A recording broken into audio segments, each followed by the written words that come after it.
holding their ground. Cough, cough. Nan Gongxiong was struck in the chest by a three-legged crane, suffering grievous injuries and spitting blood as he flew backward.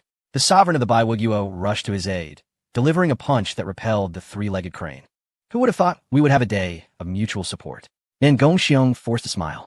Baiwuguo gazed upon the shattered remnants of the Nangong family, sighing. What is past is past. I only hope the Dongwang region can endure. Nan Gongxiong's expression turned solemn. It certainly will, as long as we await the return of the Divine Sun. You have faith in the Divine Sun, yet I am but a beast. The ruler's furious roar echoed, his eyes bulging as he charged into the distance. There, his queen had been decapitated by a ferocious bear, meeting a tragic end. Nan Gongxiong's expression turned cold, and he swiftly rushed forward, flanking the ruler of Baiwuguo. Together they obliterated the bear. Yet this harrowing scene was being played out in many places.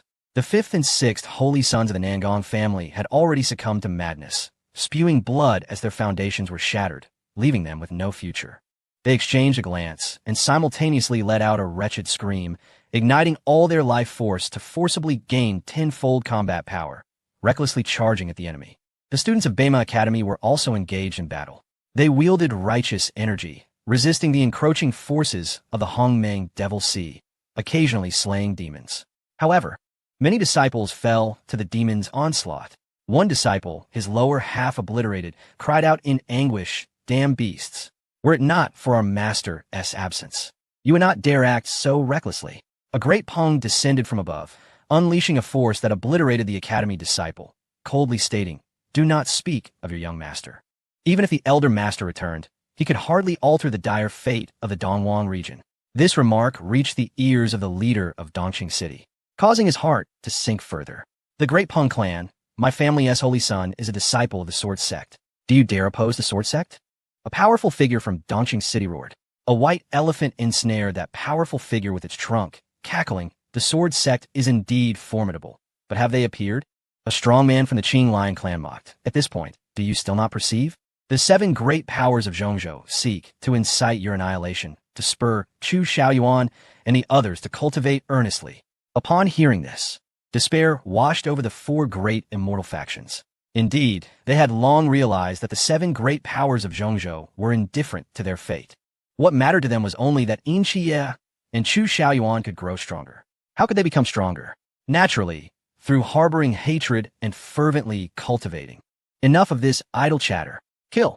Sun Bangyan had also returned, striking down with a punch that obliterated the strongman of the Qing Lion clan. He was a young supreme being, favored by the six-toothed Elephant King. At this moment, his power was formidable enough to rival the Saint King.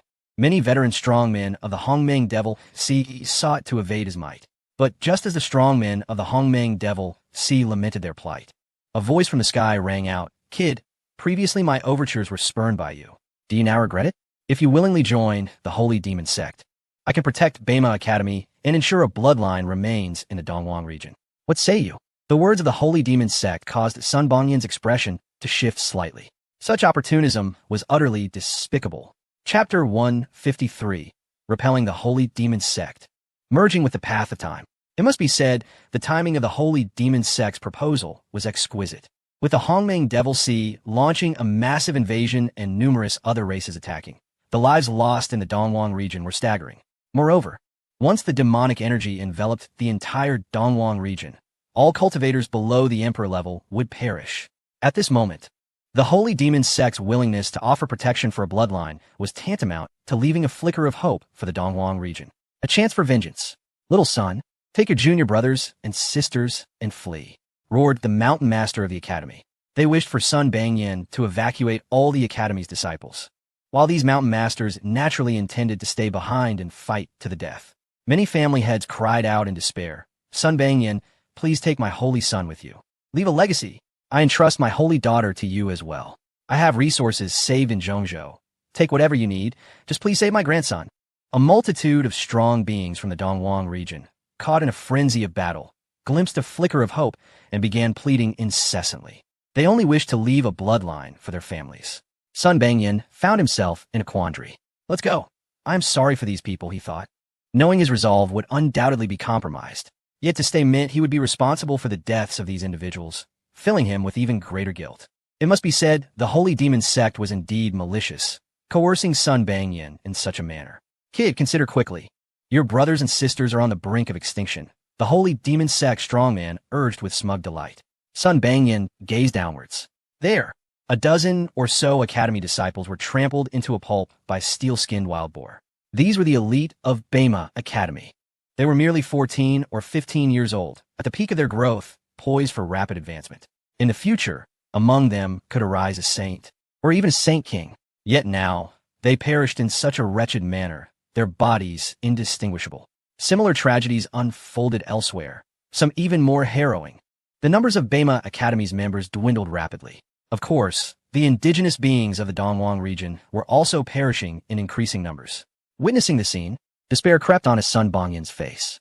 Among the younger generation, he was hailed as a supreme being with extraordinary combat prowess. Even in the face of numerous attackers, he dared to fight to the bitter end. Yet now, upon witnessing this scene, Sun Bangyan felt only profound helplessness, coupled with boundless fury. Why? Why must the Dongwang region suffer such calamity? The heavens are unjust. The heavens are unjust. With tears of blood streaming from his eyes, Sun Bangyan howled to the sky. He was unwilling, filled with hatred and madness. But he could only grit his teeth and force himself to acquiesce. Is it merely to serve the holy demon sect as a dog? If you are willing to protect my academy's disciples and leave a spark of hope, I will comply. Sun Bangyan lamented as he reluctantly entertained the holy demon sect's overtures. Who permits you to agree? A cold voice echoed from afar. Subsequently, a figure shrouded in divine light emerged. The person's visage remained obscured, but their presence was awe-inspiring, stepping forth from the void. Each step blooming with lotus flowers that purified the world, akin to a celestial being descending to the mortal realm. The impurities of the mortal world could not touch them in the slightest. The swirling blood and aura of slaughter could not draw near, though their face remained concealed. The captivating aura that turned the world upside down made the beings of the Dongwang region realize. The master has returned. It is the Divine Sun. Someone from the Nangong family cried out in anguish. Divine Sun, my parents were slain by these beasts. You must avenge them. Indeed, the Divine Sun had returned. Divine Sun, save me, I do not wish to die. Master, you have finally returned. We are saved. A throng of beings from the Dongwang region erupted in joyous excitement. Even Bai Wuguo and Dongqing City, who harbored enmity towards Nangonghao, looked up, their faces displaying a glimmer of hope. After all, having lost the support of the supreme forces of Zhongzhou, Nangonghao was their final hope. The appearance of Nangonghao also incited the fury of the holy demon sect strongman. You seek death. Do you truly think I would hesitate to kill you? With a thunderous roar, a colossal hand descended from Zhongzhou, blotting out the sun, exuding boundless murderous intent. All imperial artifacts of the Dongwang region were ensnared, and the strongman had no respite. I shall see how you resist me. The holy demon sect's strongman bellowed. The multitude of beings below turned pale. The foreign beings looked on with disdain. Particularly, a powerful figure of the Yin clan derided, a mere saint, and you expect him to rescue you? Truly delusional. This remark garnered agreement from many foreign strongmen, who continued their slaughter of the beings of the Dongwang region, plundering everything they could. Clang, clang, clang. 3 resounding chimes echoed, and the heavens and earth within 100 miles were instantly immobilized. Truly immobilized. All beings could not move. Whether it was the myriad beings engaged in battle below, or the colossal hand from the holy demon sect, even the imperial artifacts in the sky, embroiled in combat, were affected, hastily retreating in terror. What? What is this thing? The holy demon sect's strongman uttered in horror. Sheng Mo Zong has repeatedly seized the opportunity to threaten our academy's disciples, and has even resorted to treachery. I shall remember this grudge, and once I avenge the destruction of the Dong Huang domain, I will pay you a visit to exact my revenge. Nangonghao declared in a low voice. Just based on you? Dream on. A powerful figure from Sheng Mo Zong roared in anger. Let's collect some interest first. Nangonghao's expression remained indifferent as the chaos bell above him trembled lightly. The sound of the bell, like thunder, shattered the arm of the Sheng Mo Zong strongman, and then traversed countless distances to strike him. A chilling scream echoed in the skies above Sheng Mo Zong, startling all beings within the sect. It is the Chaos Bell, the treasured artifact of the once mighty Chaos Emperor. How did this item end up in Nangonghao's possession? The strong man from Sheng Mo Zone was grievously injured, his voice trembling with fear. Meanwhile, the various beings of the Dong Huang domain were engulfed in terror, their disbelief palpable. What did they just witness? A sage king from supreme power was repelled, even from such a vast distance. Suddenly, someone with a broader perspective exclaimed, "That small bell above Nangong Hao's head must be the Chaos Bell of the Chaos Emperor. This is not good. Legends say the Chaos Emperor has ascended to immortality. This bell is imbued with celestial energy. Our imperial artifacts are no match. We must retreat quickly. What are we afraid of? He is but one person, and he certainly cannot wield the imperial artifact fully. Can he truly annihilate us? Do not falter. Charge forth." A group of invaders shouted loudly, rallying their spirits. They desperately resisted the suppression of the Chaos Bell, striving to regain their ability to move. Among them were many sage kings who managed to restore their mobility. They cautiously observed Nangong Hao, forming a surrounding formation from a distance, their eyes gleaming with greed. Clearly, they not only sought to eliminate Nangong Hao, but also aimed to seize the Chaos Bell. Nangong Hao remained unfazed, extending his hand to summon the Chaos Qing Lian from afar, which floated before him. A replica of the Time Pathway sundial was produced and inserted into the Chaos Qing Lian. A sage king from the Kuan Peng clan, who had been observing the sundial, hesitated before crying out in terror. "It is the pathway of time. Do not allow him to merge it. Attack." Other strongmen also exhibited expressions of horror. They could not comprehend how this treasure had ultimately come to rest in Nangong Hao's hands. Where were the other prodigies? What of that remarkable monk from the Buddhist sect? Why was no one stopping him? Chapter 154. Individual Punishments. Ruthless measures, a throng of sage kings charged forward in a frenzy. There were powerful beasts from the Hongmeng Demon Sea and invaders from other realms. They had never anticipated that they would one day experience such fear, and the object of their dread was a mere 3-star sage. It must be understood that each one of them, when placed alone in the outside world, could already establish a first-rate force as sage kings, being the pinnacle of their respective factions. Yet at this moment, they were terrified, rushing towards Nangong Hao at all costs, intent on obliterating him. Clang, clang, clang. The Chaos Bell shook continuously. Its sound reverberated through the heavens and earth, shattering them, turning the sun and moon upside down, reversing the rivers, and flattening the mountains. That terrifying force of annihilation even shattered the barriers of space. A dreadful chaotic void emerged outside, with chaotic energy flooding in, forming a terrifying black hole that swept and crushed everything. The Sage King's attacks, capable of destroying heaven and earth, were rendered laughable in the face of such might. Boom! The power of the black hole rapidly spread outward, devouring 2 Sage Kings who failed to evade in time. The 2 Sage Kings let out piercing screams, reduced to nothingness before the chaotic black hole. Unless one were a quasi-emperor, all else was but refuse.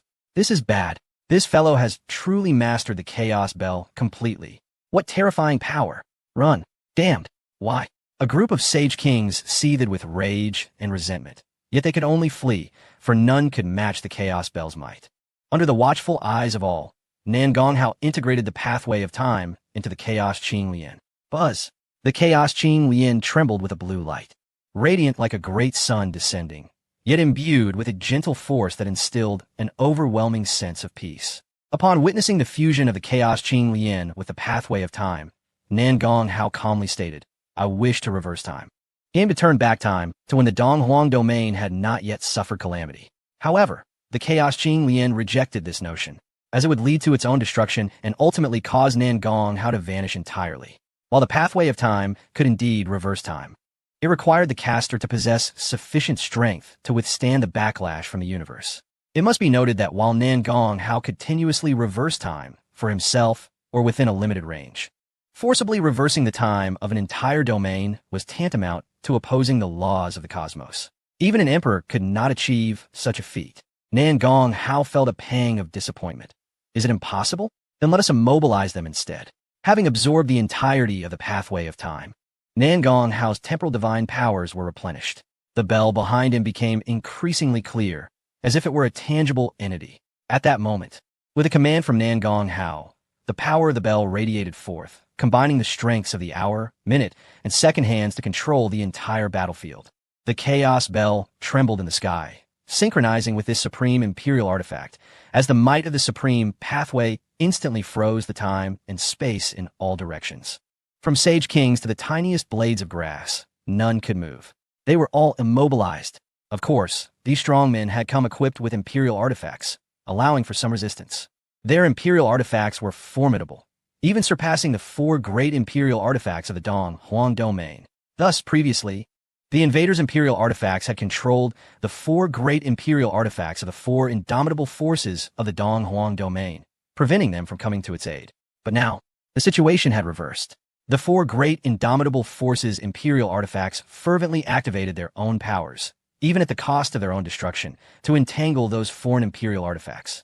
Imperial artifacts possess intelligence. They sought to buy time for Nan Gonghao and exact revenge on the invaders. Nan Gonghao sensed the assistance of the Imperial artifacts and smiled coldly.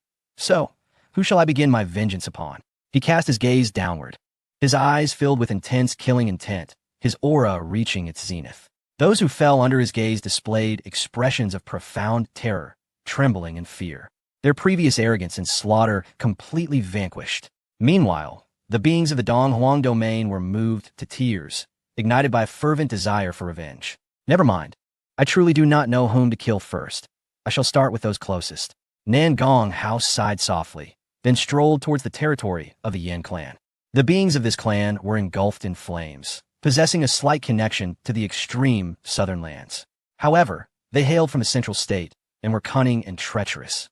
They initially pretended to pay a visit, infiltrating the Nangong family, and when treated with hospitality, they suddenly launched a surprise attack, secretly harming many within the Nangong family, even more insidiously triggering an Imperial artifact battle within the confines of the Nangong family, leading to its utter destruction.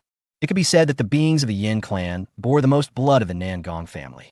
At this moment, Nan Gonghao approached the Sage King leading the Yin clan. I will not kill you, but I will make you witness the death of your offspring here. I hope you can remain silent during this time. The Sage King's face contorted with rage.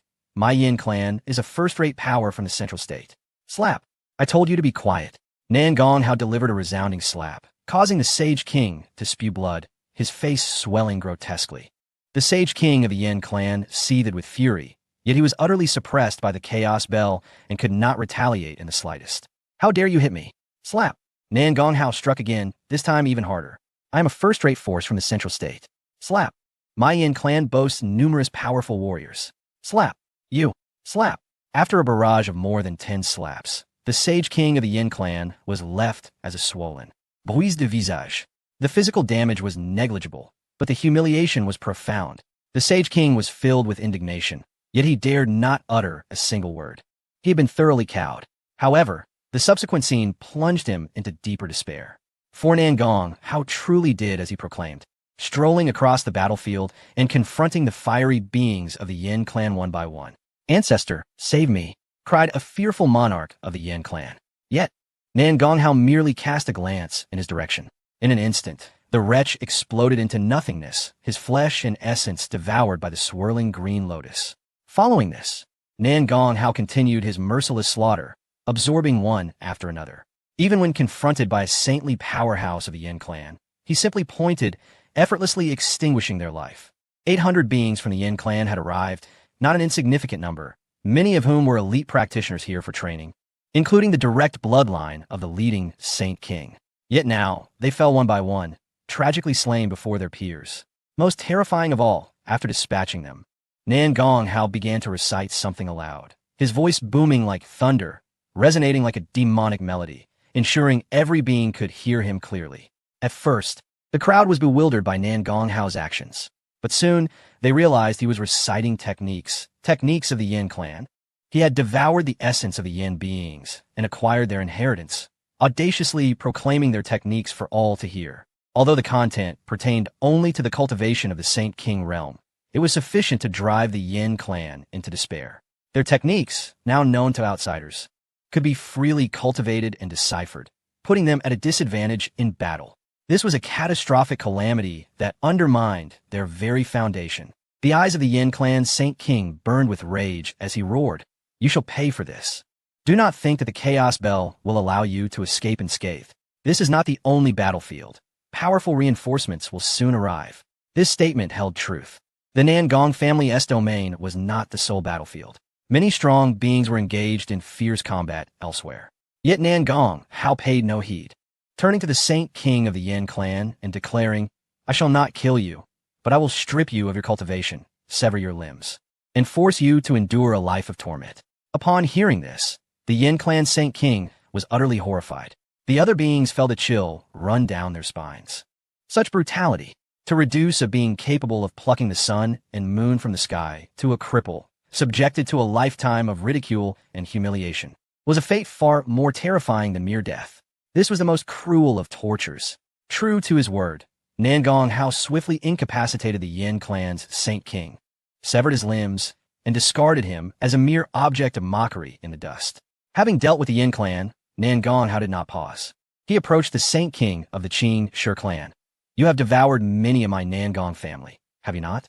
And many formidable beings from the Eastern Wasteland have met their demise within your belly. Since you enjoy consuming others so much, I shall personally feed your offspring to you, for you to devour." The Qin Shi clan's powerhouse, upon hearing this, was filled with terror. "You are a demon. A demon." Others gasped in shock. Such a method of punishment was indeed vicious. Yet the beings of the Eastern Wasteland were filled with a thirst for vengeance. They had witnessed their loved ones being crushed and consumed by the Qin Shi clan's powerhouses, or having portions of their bodies gnawed away. Their hatred for this race was already profound. What Nan Gong Hao was doing was precisely what they desired. You revel in consumption, do you not? Let us see if it pains you to devour your own kin. Chapter 155. The four great imperial artifacts retreat. The Yin clan's forbidden artifact strikes fierce.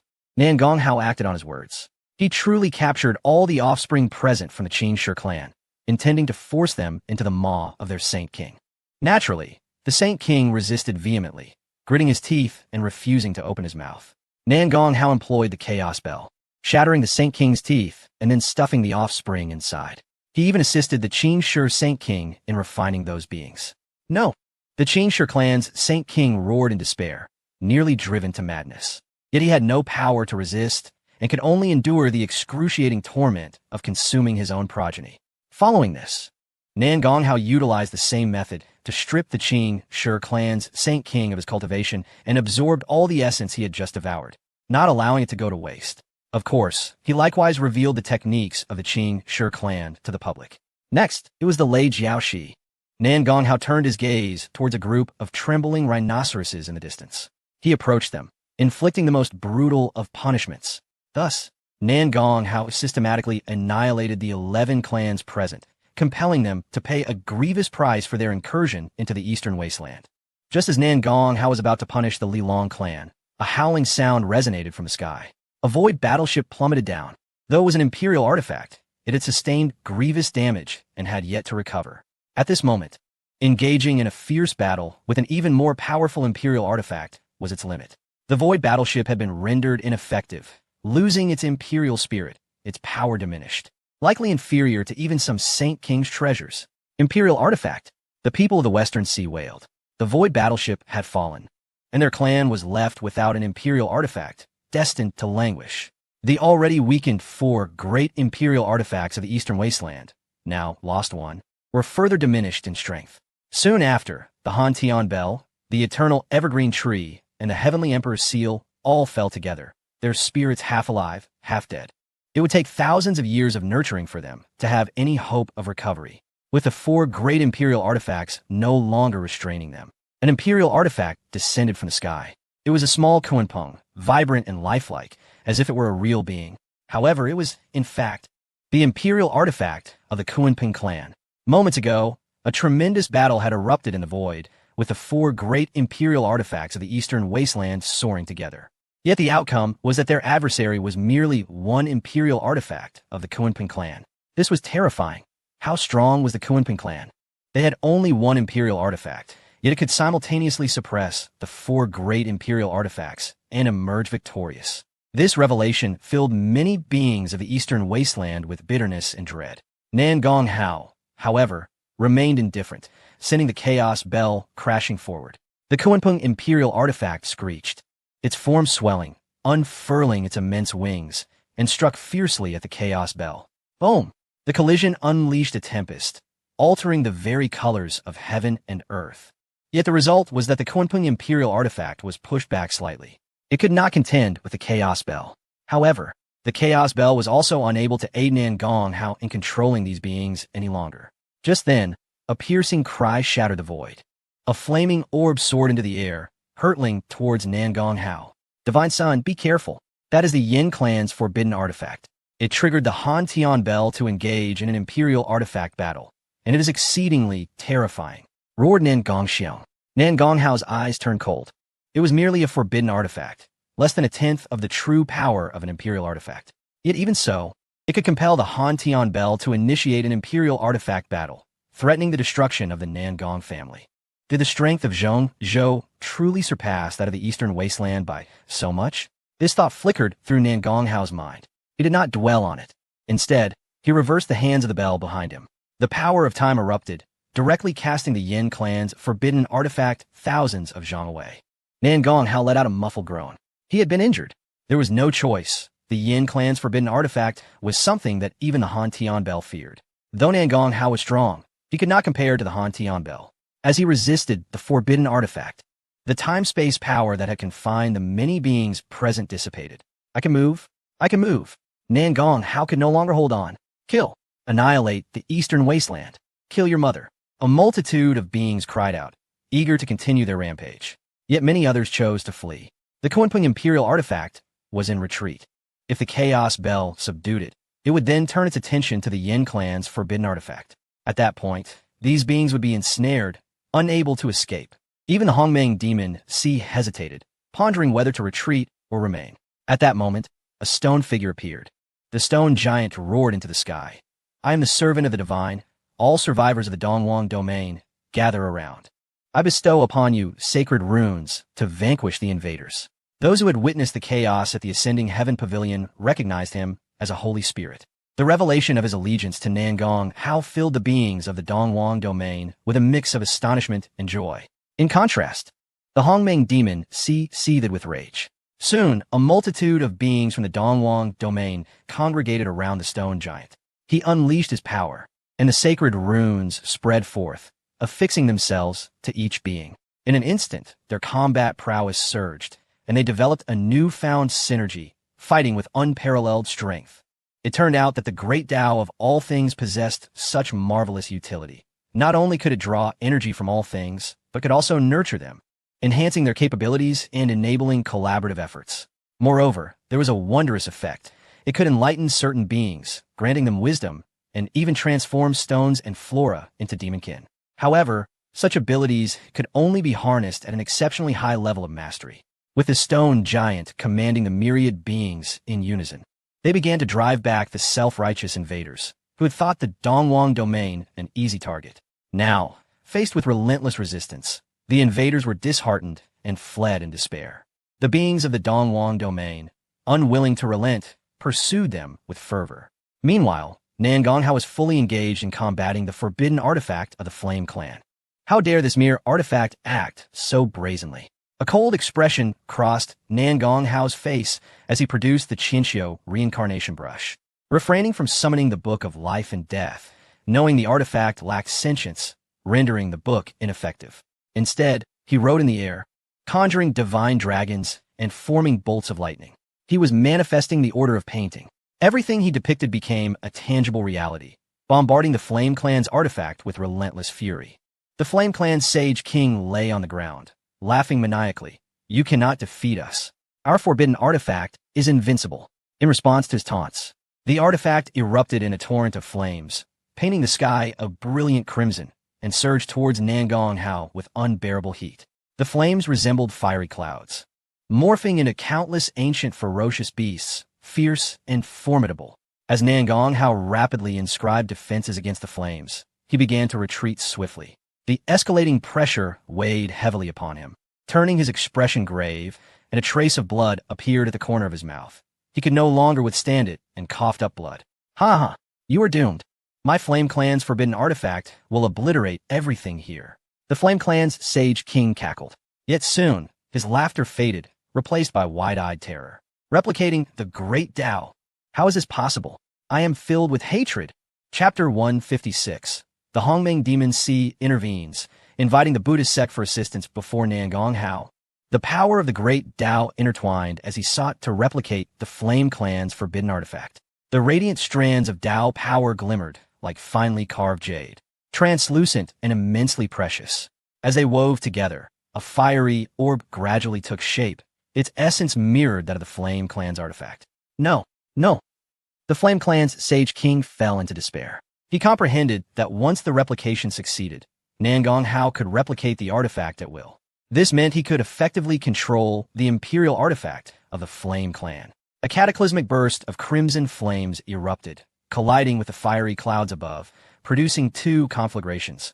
Two embodiments of the Flame Clan's artifact. Zhongzhou? Zhongzhou, is this all amounts to? Break for me. The original artifact and its replica collided fiercely, unleashing flames that engulfed the sky, threatening to scorch the heavens themselves. The two artifacts were evenly matched, and both perished in the ensuing explosion.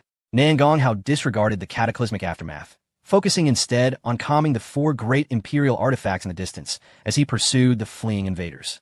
How could they brazenly assault the Dongwang domain, taking countless lives, and expect to escape so easily? Clang! The minute hand of the clock advanced a notch.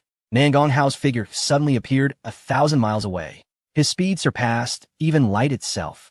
The beings of the Dongwang domain gasped in astonishment, while the invaders were gripped by sheer terror. How could there exist such a terrifying velocity? What followed was even more catastrophic for them, as Nangong Hao unfurled the Chaos Green Lotus, unleashing a vast azure light that enveloped a multitude of beings, directly refining them. Their flesh, energy, and the power of order were all absorbed by Nangong Hao. He relentlessly pursued, obliterating several factions in the process. Remarkably, he suffered minimal losses, instead gaining substantial energy and power of order, pushing him to a new minor level of mastery, ascending to a 4-star sage. Although it was merely a small breakthrough, how long had it been since Nangong Hao became a sage? Other sage-level warriors often took years, even decades, to advance a single minor level. Some spent their entire lives without any progress. Nangong Hao's rate of advancement was nothing short of terrifying. Of course, to outsiders, this was primarily attributed to the Chaos Green Lotus. In the direction of Zhongzhou, numerous factions were stirring, eager to seize the Chaos Green Lotus. They believed it a waste for such a treasure to be in the hands of a heaven-defying divine body. The invaders, cornered and with nowhere to escape, were forced to flee into the Hongmeng Demon Sea.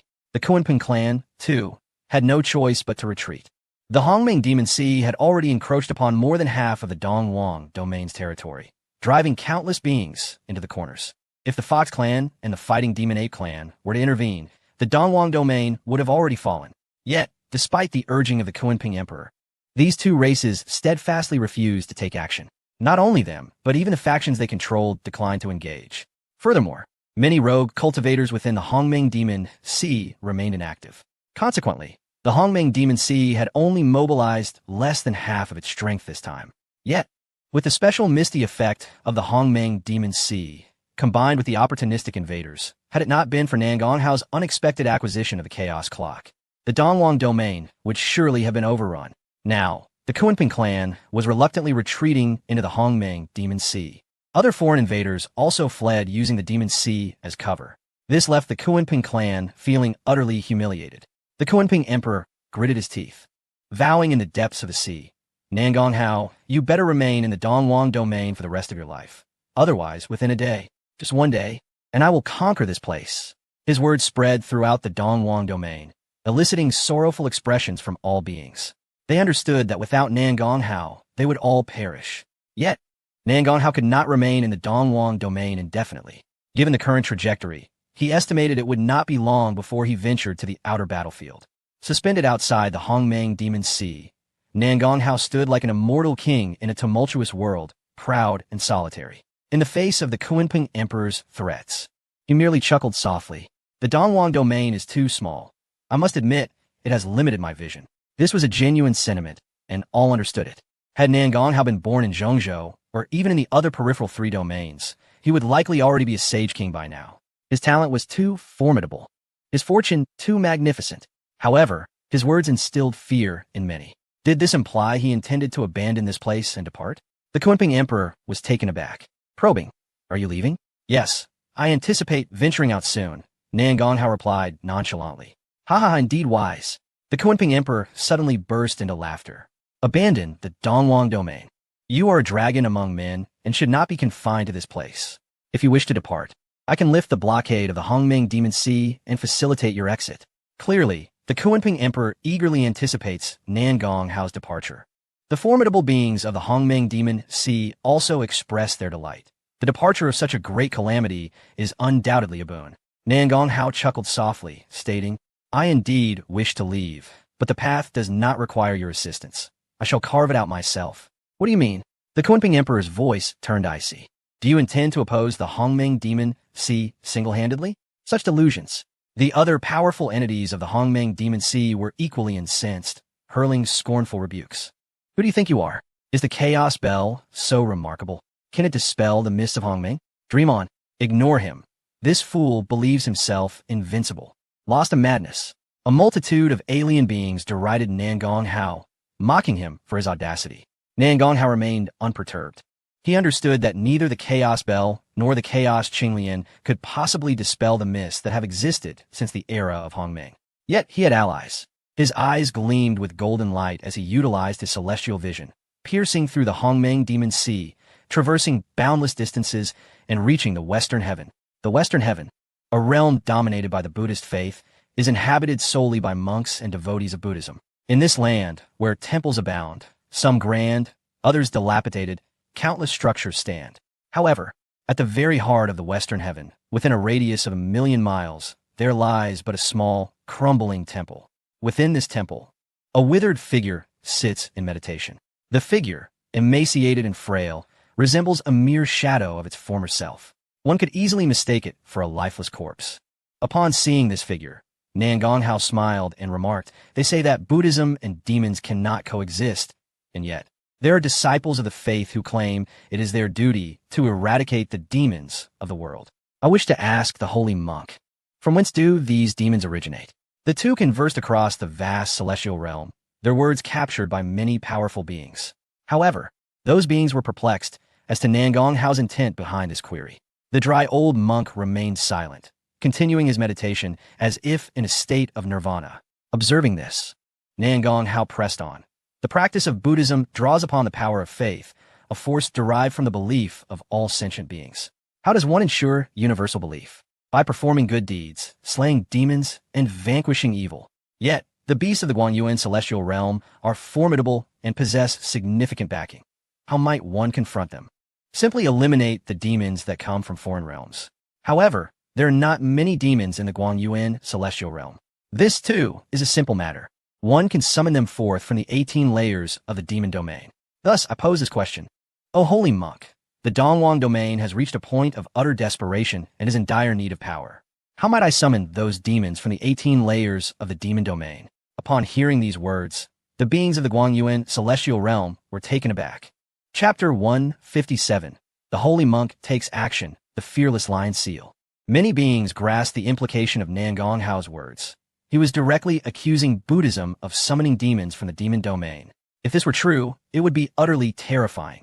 Who does not know that Buddhism prides itself on justice? It claims to take upon itself the duty of exterminating demons and evil throughout the world, thereby garnering the faith of countless sentient beings.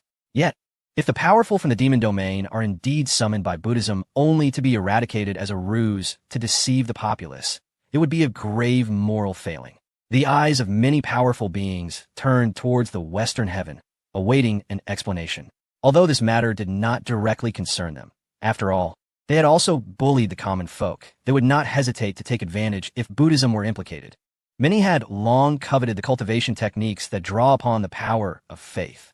If an opportunity arose, who would not desire to seize it? In the face of Nangong Hao's inquiries, the esteemed monks of the Western Heaven were filled with indignation. They had sensed danger upon recognizing Nangong Hao as the Bodhisattva of the Earth Store, for they had indeed summoned powerful beings from the demon domain, primarily to acquire the power of faith. Earlier, upon realizing that Nangong Hao was the Earth Store Bodhisattva, they had foreseen peril. The dispatch of Jin Shanzi was intended to bring Nangong Hao back, yet they never anticipated his failure. Even more astonishing was Nangong Hao's audacity to reveal this secret before countless witnesses. Did he not fear retribution from Buddhism? How outrageous! How dare you slander our sacred Buddhist land? Our faith has always been dedicated to the welfare of all beings. Can we allow you to defame us? The monks of the Lanta Temple, commanded to seize Nan Gonghao, suspected him of being possessed by evil spirits. His mind clouded. The numerous high-ranking monks of Buddhism, filled with insecurity, shouted in anger. Some even contemplated eliminating Nan Gonghao to eradicate future threats. Nan Gonghao, however, remained unfazed. He was waiting for the withered figure to speak. Moments later, the figure indeed uttered 2 words. Evidence? The monks of Buddhism brightened at this. Indeed, while Nan Gonghao had learned the truth from the Earth Store Bodhisattva, he possessed no evidence. Even the Earth Store Bodhisattva had lacked proof, or he would have exposed it long ago. Nan Gonghao had anticipated their question and laughed heartily. "O holy monk, this is knowledge imparted to me by the Earth Store. Would he harm your faith? If you do not believe, there are many invaders who have witnessed the Earth Store assisting me against Jin Shanzi.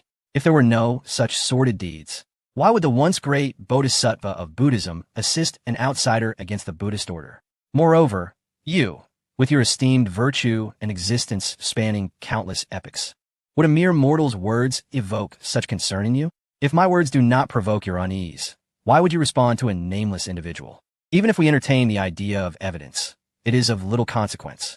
As long as everyone believes, that is sufficient. Would you not agree, esteemed beings?"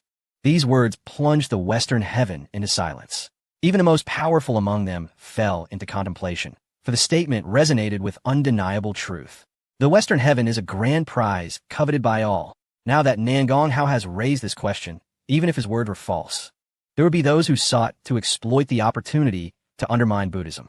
Furthermore, as Nan Gonghao is associated with the Earth Store Bodhisattva, who is renowned for his compassion, it is unlikely he would utter harmful falsehoods about Buddhism. This provoked suspicion regarding the integrity of the Western heaven. The multitude of high monks were infuriated by these remarks, perceiving them as a deliberate trap. Yet why would Nan Gonghao undertake such a risk? The Donglong domain was already besieged by the formidable Hongmeng Demon Sea. Why provoke Buddhism further? Insult our Buddhist order, and you shall pay with your life. The withered old monk suddenly acted. His frail body, resembling a candle flickering in the wind, seemed on the verge of extinguishing. Yet, in an instant he extended his hand, and golden light erupted, coalescing into a golden lion that roared through the air, crossing boundless distances and charging towards Nan Gonghao. The fearless lion seal. This is the ultimate divine ability of Buddhism. The lion, though not immense, merely taller than a man, radiated a golden glow, as if forged from pure gold. It exuded supreme majesty and terrifying power. Each step it took through the void created rifts in space, and wherever it traversed, the winds roared and spiritual tides surged, a clear testament to its formidable nature. Upon witnessing the fearless lion seal, Nan Gonghao dove into the depths of the Hongmeng Demon Sea. Ah, only now do you seek to evade? It may be too late. Laughter echoed from the Hongmeng Demon Sea. The other formidable beings observed with indifference or derision, all awaiting the outcome. Yet, every sentient being had long since anticipated the result. After all, that venerable monk had existed since ancient times, perpetually seated in meditation within the realm of the West. Some claimed he was but a step away from attaining the status of an emperor, while others suggested he sought to achieve immortality amidst the mortal realm. There were even whispers that he had already attained transcendence, yet could not discover the path to ascend to the heavens, forced to endure a prolonged wait. Regardless, the monk's formidable presence had already permeated the hearts of many. At this moment, he unleashed his divine powers, striking from afar. Even a sage like Nan Gonghao could not withstand such a force. In fact, as the fearless lion seal passed through Zhongzhou, numerous imperial artifacts from first-rate factions reacted defensively, nearly igniting a war among the artifacts. How could an attack originating from mere flesh yield such terrifying effects? The overwhelming consensus among the myriad beings was that Nan Gonghao could not withstand the strike. Many of the supreme beings from Zhongzhou and other realms fell into silence, sensing that the monk from the west was issuing a warning. He exhibited unparalleled strength, cautioning any who dared to invade the west that none would stand a chance against him. Events would soon prove this to be true. Under the gaze of countless beings, Nan Gonghao surged into the Hongmeng Demon Sea. Possessing temporal powers, he swiftly arrived before the ladder to heaven, ascending to the peak even more effortlessly than before. Many talented individuals laboriously climbing the ladder found their spirits shattered. Numerous powerful beings felt a tightening in their hearts. unable to comprehend how Nangong how could ascend with such ease. Moreover, what was his purpose in reaching the Hall of Ascension? However, time was of the essence.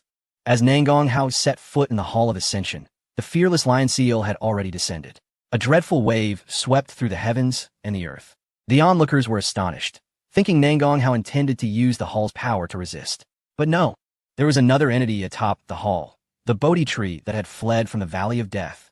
The crowd had witnessed it running on two roots, but once it took root here, it remained still. At this moment, as the lion seal crashed down, it directly struck the Bodhi tree. For Nangong Hao was concealed beneath its branches.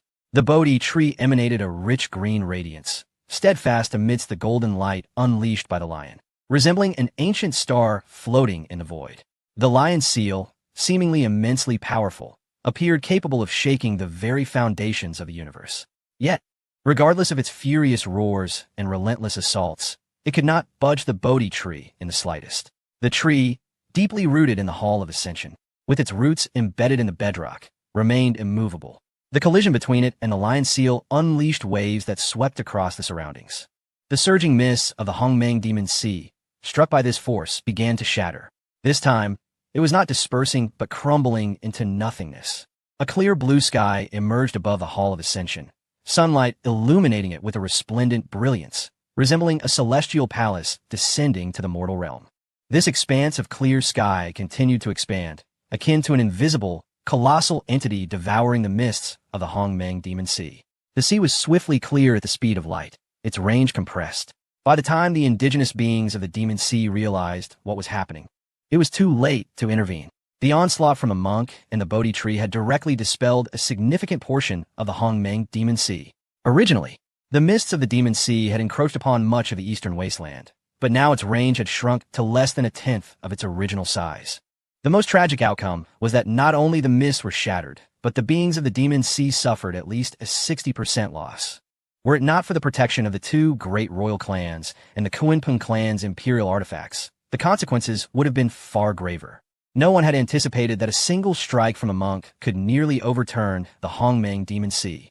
Presently, it seemed unlikely that the sea would be able to launch another attack on the eastern wasteland for tens of thousands of years. Nangong Hao stood beneath the Bodhi tree, a faint smile gracing his lips as he expressed gratitude to the monk for his assistance, remarking that he would no longer need to fear the threat of the Demon Sea. Upon hearing this, the beings of the Demon Sea nearly erupted in rage. It turned out Nangong Hao had done this intentionally. He had deliberately lured the monk into action, then used the Bodhi tree for resistance, leading to a clash of powers aimed at annihilating the Hongmeng Demon Sea. As this realization dawned on the myriad beings, they couldn't help but gasp in astonishment. This young man had executed a profound scheme. Even the Kunpeng Emperor could not restrain his fury, roaring, "Nangong Hao, I will see you and the eastern wasteland perish together." The Kunpeng clan's imperial artifact erupted in rage, unleashing boundless might. The Kunpeng Emperor, realizing he had been outmaneuvered, was driven to fury, vowing to destroy the entire eastern wasteland. However, at that moment, the Chaos Bell descended with overwhelming force. The Kunpeng clan's imperial artifact shrieked as it plummeted, unable to withstand the onslaught. Crushed it. Nang hao the mak in dai feng. You dare. The Kunpeng Emperor roared, filled with terror. He understood that his clan's imperial artifact was no match for the Chaos Bell. If the artifact were to be destroyed, what would become of their royal status? It would be difficult to explain to their ancestral lineage. The Chaos Bell showed no mercy, descending forcefully upon the Kunpeng clan's imperial artifact. The ensuing battle of the artifacts once again devastated a significant portion of the Hongmeng Demon Sea. Yet, the Kunpeng clan could not afford to be concerned about that. They had to protect their imperial artifact at all costs. With a crack, the Kunpeng imperial artifact emitted a sound of shattering, clearly suffering substantial damage. No! The Kunpeng Emperor cried out in horror. At that moment, the Kunpeng imperial artifact flapped its wings and attempted to escape. Witnessing the spectacle, all beings were left dumbfounded. What was happening? It was common knowledge that an imperial artifact served as the guardian of a race, embodying the will of the great emperors of that lineage, willing to shatter rather than flee. However, soon, the direction in which the Kunpeng artifact fled revealed its origins to many knowledgeable observers, inciting dread. The Kunpeng clan had emerged from that place? Could it be a powerful branch from there? Nangong Hao too wore a puzzled expression, an imperial artifact, could flee, unless it had another master. In the knowledge possessed by Nangong Hao, such a possibility indeed existed. Legends told that the Kunpeng clan of the Hongmeng Demon Sea descended from an ancient land, a branch of a fearsome race from there. In the next moment, Nangong Hao's suspicions were confirmed. A massive beam of light descended from the heavens, enveloping the territory of the Kunpeng clan, forcibly abducting them. Simultaneously, a voice echoed, "Heaven's wrath, divine body? Indeed, prepare to meet your end." Yet, no form of attack followed. This puzzled Nangong Hao. Were they not intent on ending his life? What was the meaning of this? Soon, Nangong Hao sensed something amiss. The beings around him gazed at him with expressions of pity. This made Nangong Hao feel increasingly uncomfortable, unsure of what was happening. Ultimately, a seemingly kind-hearted outsider, a celestial prodigy, approached and whispered a warning. "You have been marked with the assassination imprint of the ancient land." "What is that?" Nangong Hao inquired, intrigued. "It is a method used by the ancient land to punish those who oppose them. Once you bear their assassination imprint, you will attract endless beings seeking your demise. For by slaying you, they may obtain a legacy from the ancient land. Given the ancient land's long history, each of their legacies could potentially be a terrifying power long lost to the outside world, making it highly coveted. Many exceptional prodigies before you have perished due to this, so do not underestimate it." The prodigy approached, offering a kind-hearted warning in hushed tones. However, the next moment, he suddenly grinned maliciously and struck towards Nangong Hao's crown. It turned out he had feigned concern to draw near and seize the opportunity to strike. This prodigy demonstrated through his actions just how alluring and fearsome the assassination imprint from the ancient land truly was. Regrettably, he was utterly incapable of inflicting any harm upon Nangong Hao. This was due to Nangong Hao invoking the sacred light path, transforming into radiance and evading the strike. The prodigy was momentarily taken aback, and his pupils constricted as he swiftly retreated. Without so much as a glance, Nangong Hao delivered a decisive blow, unleashing the power of time, which instantaneously brought about the demise of the prodigy. Although the ambusher had perished, the predatory gazes surrounding Nangong Hao made it abundantly clear that he had no choice but to depart. Remaining in the Donghuang domain would only subject this region to unfathomable calamity. Those adversaries would launch a frenzied assault for the sake of the ancient land. Such was the audacity of the ancient land, leveraging its wealth to incite attacks against me. Very well, I shall indulge you in this game. After 10 days, I will make my way to Zhongzhou, and I expect those races that once invaded Zhongzhou and subsequently fled to present themselves prepared to meet their demise. Nangong Hao's voice was chilling, akin to the cold winds of the netherworld, sending shivers down the spines of many. This was particularly true for those fortunate enough to escape due to their reliance on the Hongmeng Mahai or their own forbidden artifacts, who were now engulfed in dread.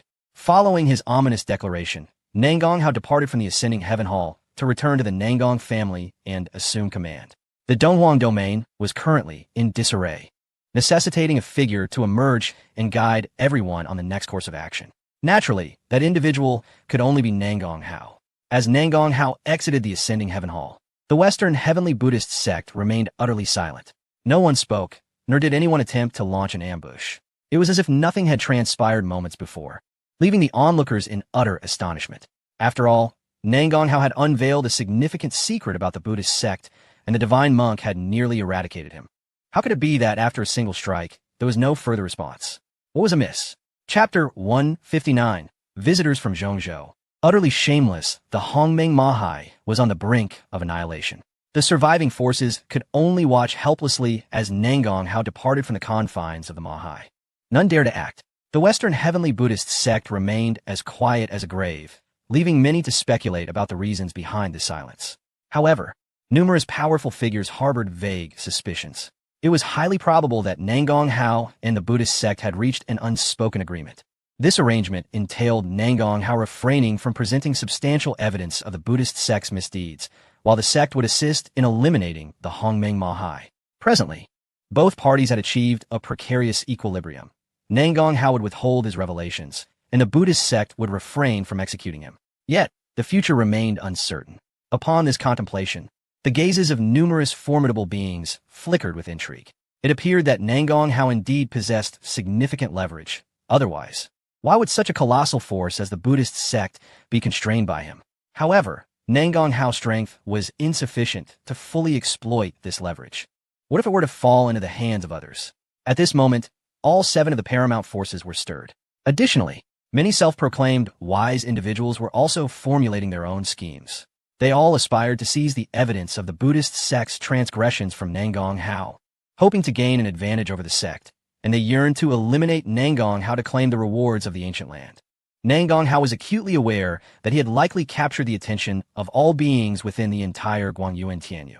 Yet, he felt no fear. Under the watchful eyes of the multitude, he soared across the ravaged expanse of the Donghuang domain. This territory, once vibrant with life and teeming with countless beings, now lay in ruins. The catastrophic battles of the powerful had flattened mountains, created vast craters, and even obliterated many paradises, causing spiritual energy to dissipate. The ground was littered with corpses that had not been collected in time. Many souls wandered amidst the devastation. There were frail elders, nearing their 70s, wailing for their descendants. Young children crying out in search of their parents, and lovers torn apart by death, with some even choosing to follow their beloved into the afterlife.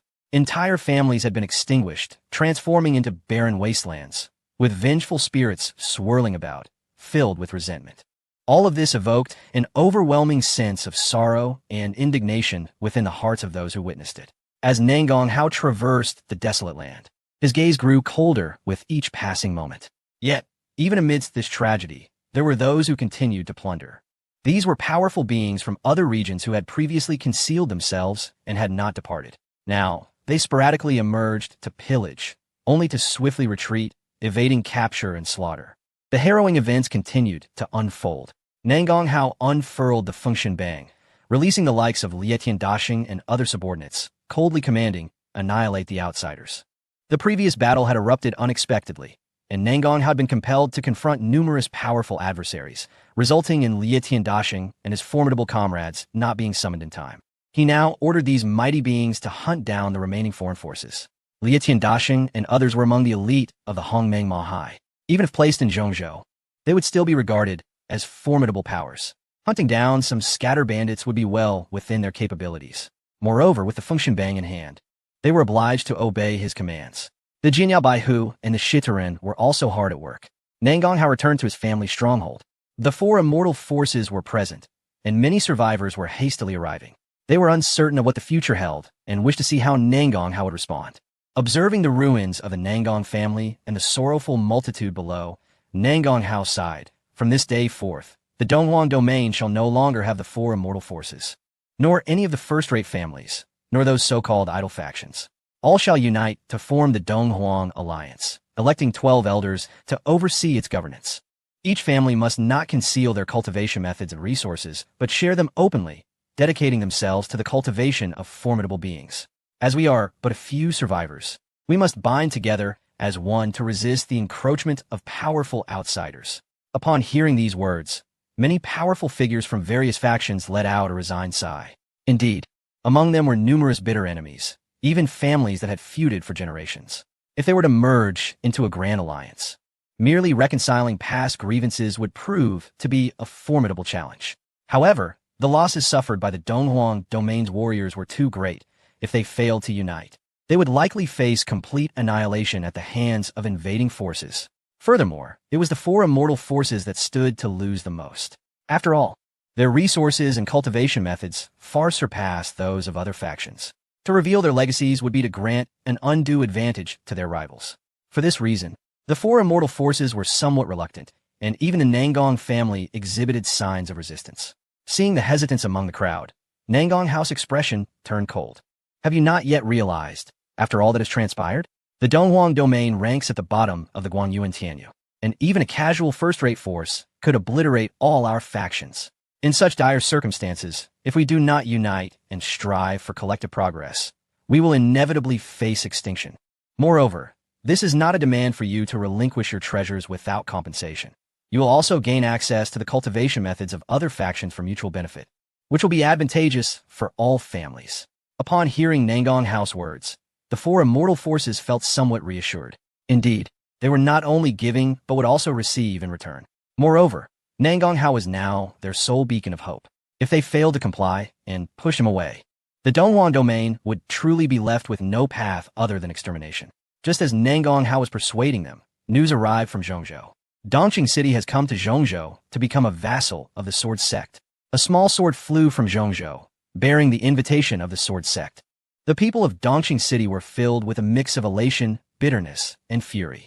Previously, they had faced near extinction, and the Sword Sect had offered no assistance. Now that the war had concluded, they came to play the benefactor, yet they could not refuse. Becoming a vassal of the Sword Sect meant no one would dare to bully them. Furthermore, they could go to Zhongzhou to receive the Sword Sect support, restoring their former glory, or perhaps even becoming stronger. The current clan leader of Dongqing City stepped forward, an apologetic expression on his face as he addressed Nangong Hao. "Forgive us, esteemed teacher. We must hasten to Zhongzhou."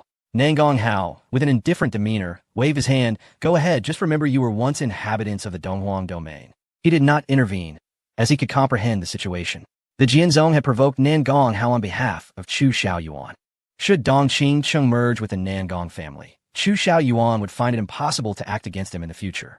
It was precisely this consideration that prompted Jianzong to take the people of Dongqing Cheng away. In Yi from Beiwugua was chosen by a noble from the Invincible dynasty, and at this moment, that noble also sought to take all the people from Beiwugua. Naturally, Beiwugua had no choice but to comply. This noble had promised to assist in repairing their imperial artifact, the Tiandiyin. A prince from the Shihai tribe had caught the attention of the Wu clan from the Beiman domain, and now the Wu clan had come to take control of them. In the blink of an eye, only the Nangong family remained among the four immortal powers. Yet at the last moment, the second holy son, Nangong Ta, who had entered the Kuodao men, also made a statement. The Nangong family could become a vassal of the Kuodao men. Nangong Xiong hesitated, glancing at Nangong Hao. Even the other powers from Dong Huangyu grew anxious. If the strongest four immortal powers departed, Dong Huangyu would truly wither. They, as living beings, could only leave this place and escape to distant lands, perhaps to find a peaceful existence. However, Nangong Hao coldly stated, "The Nangong family shall guard Dong Huang and will not leave. There is no need for anyone to entice us." A powerful individual from Kuodao men expressed irritation. "Humph, ungrateful fools. Dong Huangyu will inevitably perish. Do you wish to follow in the foolish footsteps of the holy demon sect?" Nangong Hao retorted coldly.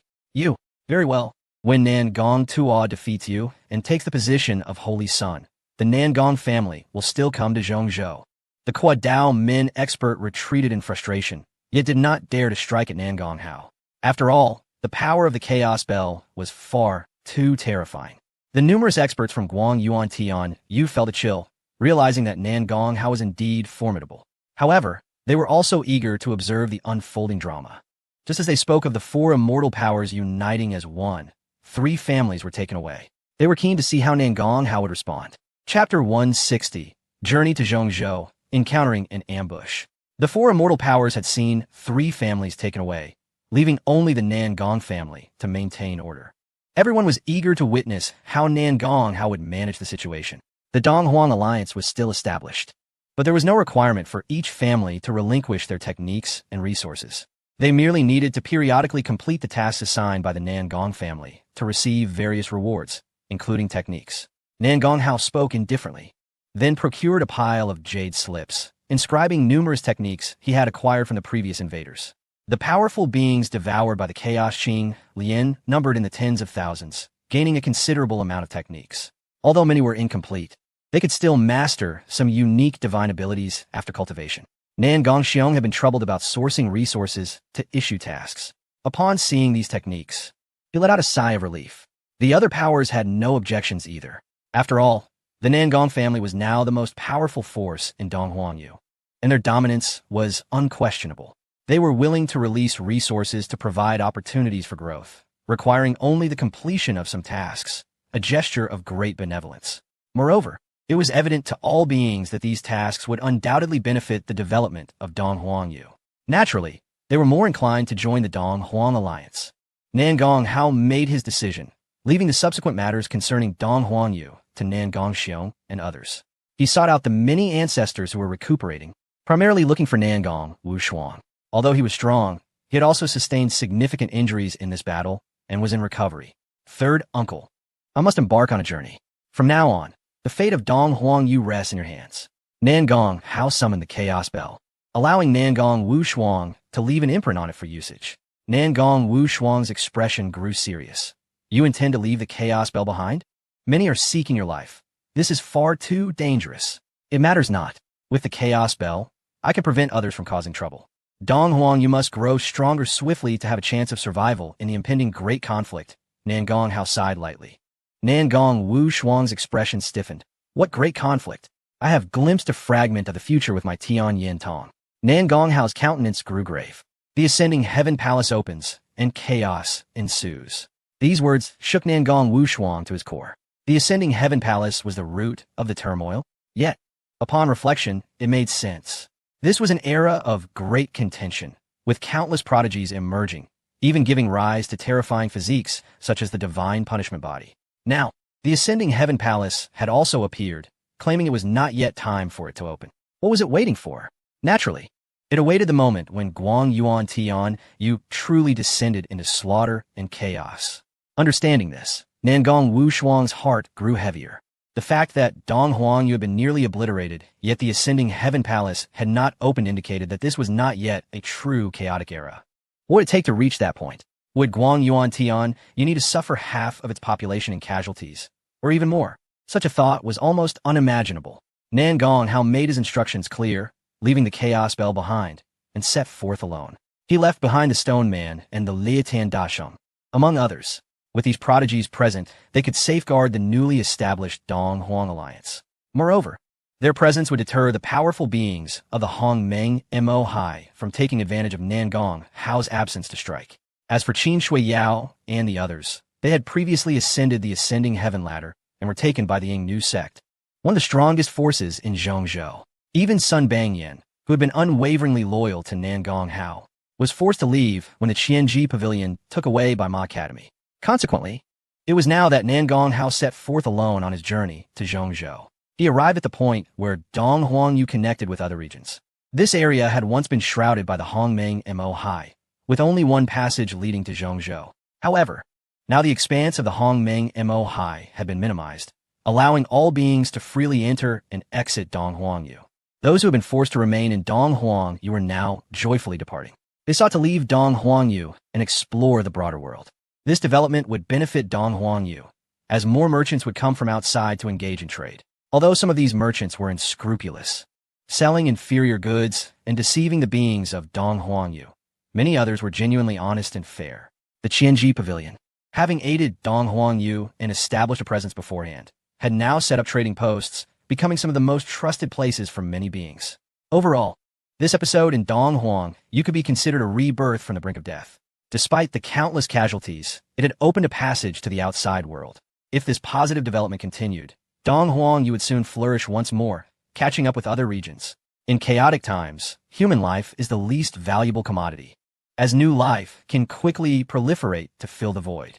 With this thought, Nangong Hao's spirits lifted somewhat. He walked along the passage, heading toward the outer realms. Zhongzhou is the most prosperous area within Guang Yuan Tian Yu. Even the peripheral three regions have branches here. In that place, he would encounter all his former enemies. While Dong Huang Yu was developing positively, the vengeance for all the lives lost could not go unavenged. As Nangong Hao traversed the passage, a purple mist swirled above him. This was the mark bestowed by the ancient lands. Any being bearing this mark would be hunted down. At this moment, many beings surrounding Nangong Hao could not help but feel restless. However, enveloped in divine light with the essence of Tao swirling around him, his otherworldly demeanor instilled a sense of caution. Moreover, many female beings cast intrigued glances at Nangong Hao, wondering what such an extraordinary celestial man must look like. Nangong Hao paid no heed to the gazes around him and hastened onward. Upon arriving in Zhongzhou, he was astonished, for the spiritual energy here was 10 times denser than that of Dong Huang Yu. This is merely an ordinary wilderness, were it a realm of hidden treasures. It would undoubtedly be even more formidable. Zhongzhou is indeed the heart of the world, where the essence of heaven and earth converges. In the distant sky, the Dragon Clan dances through the air, the Phoenix Clan soars aloft, and numerous powerful races occasionally make their appearance. Such formidable beings are rarely seen in the Eastern Wasteland. What does this signify? It indicates that the number of powerful individuals in Zhongzhou is overwhelming, even if the majority are in seclusion. The occasional sightings of these strong beings far exceed those in the Eastern Wasteland. Furthermore, Nangong Hao can sense that the laws and order here, as well as the power of the great Tao, are denser and more palpable. Consequently, beings cultivating in Zhongzhou are stronger than their counterparts of the same level in other regions. Due to the trade routes in the Eastern Wasteland, many factions have begun to establish branches here. Even the smallest of these factions surpasses the first-rate forces of the Eastern Wasteland. This highlights the disparity. Nangonghao mused. However, there's good news as well. With the disappearance of the Hongmeng Demon Sea, the spiritual energy of Zhongzhou has begun to permeate the Eastern Wasteland. Over time, the spiritual energy in the Eastern Wasteland will also become more abundant. As Nangonghao surveyed his surroundings in search of a path forward, he heard the system's voice. The sign and location has been refreshed. Zhongzhou Tianyong Tomb. Nangonghao raised an eyebrow. Previously, when he signed in at the Valley of Death, the sign and location did not refresh immediately. He was puzzled by this delay. It turns out the next location has shifted to Zhongzhou. However, what place is this Tianyong Tomb? Just as he pondered, his expression suddenly changed. There was a palpable killing intent, and it was substantial. He had fallen into an encirclement, and the opponents included a Sage King. Chapter 161. Shameless. Even a Sage King resorts to ambush. A cold expression graced Nangonghao's face as the falling bell appeared behind him. The power of this temporal divine ability instantly sent the surrounding beings into a frantic retreat. Such formidable power. Who is this person? Some strong beings gasped.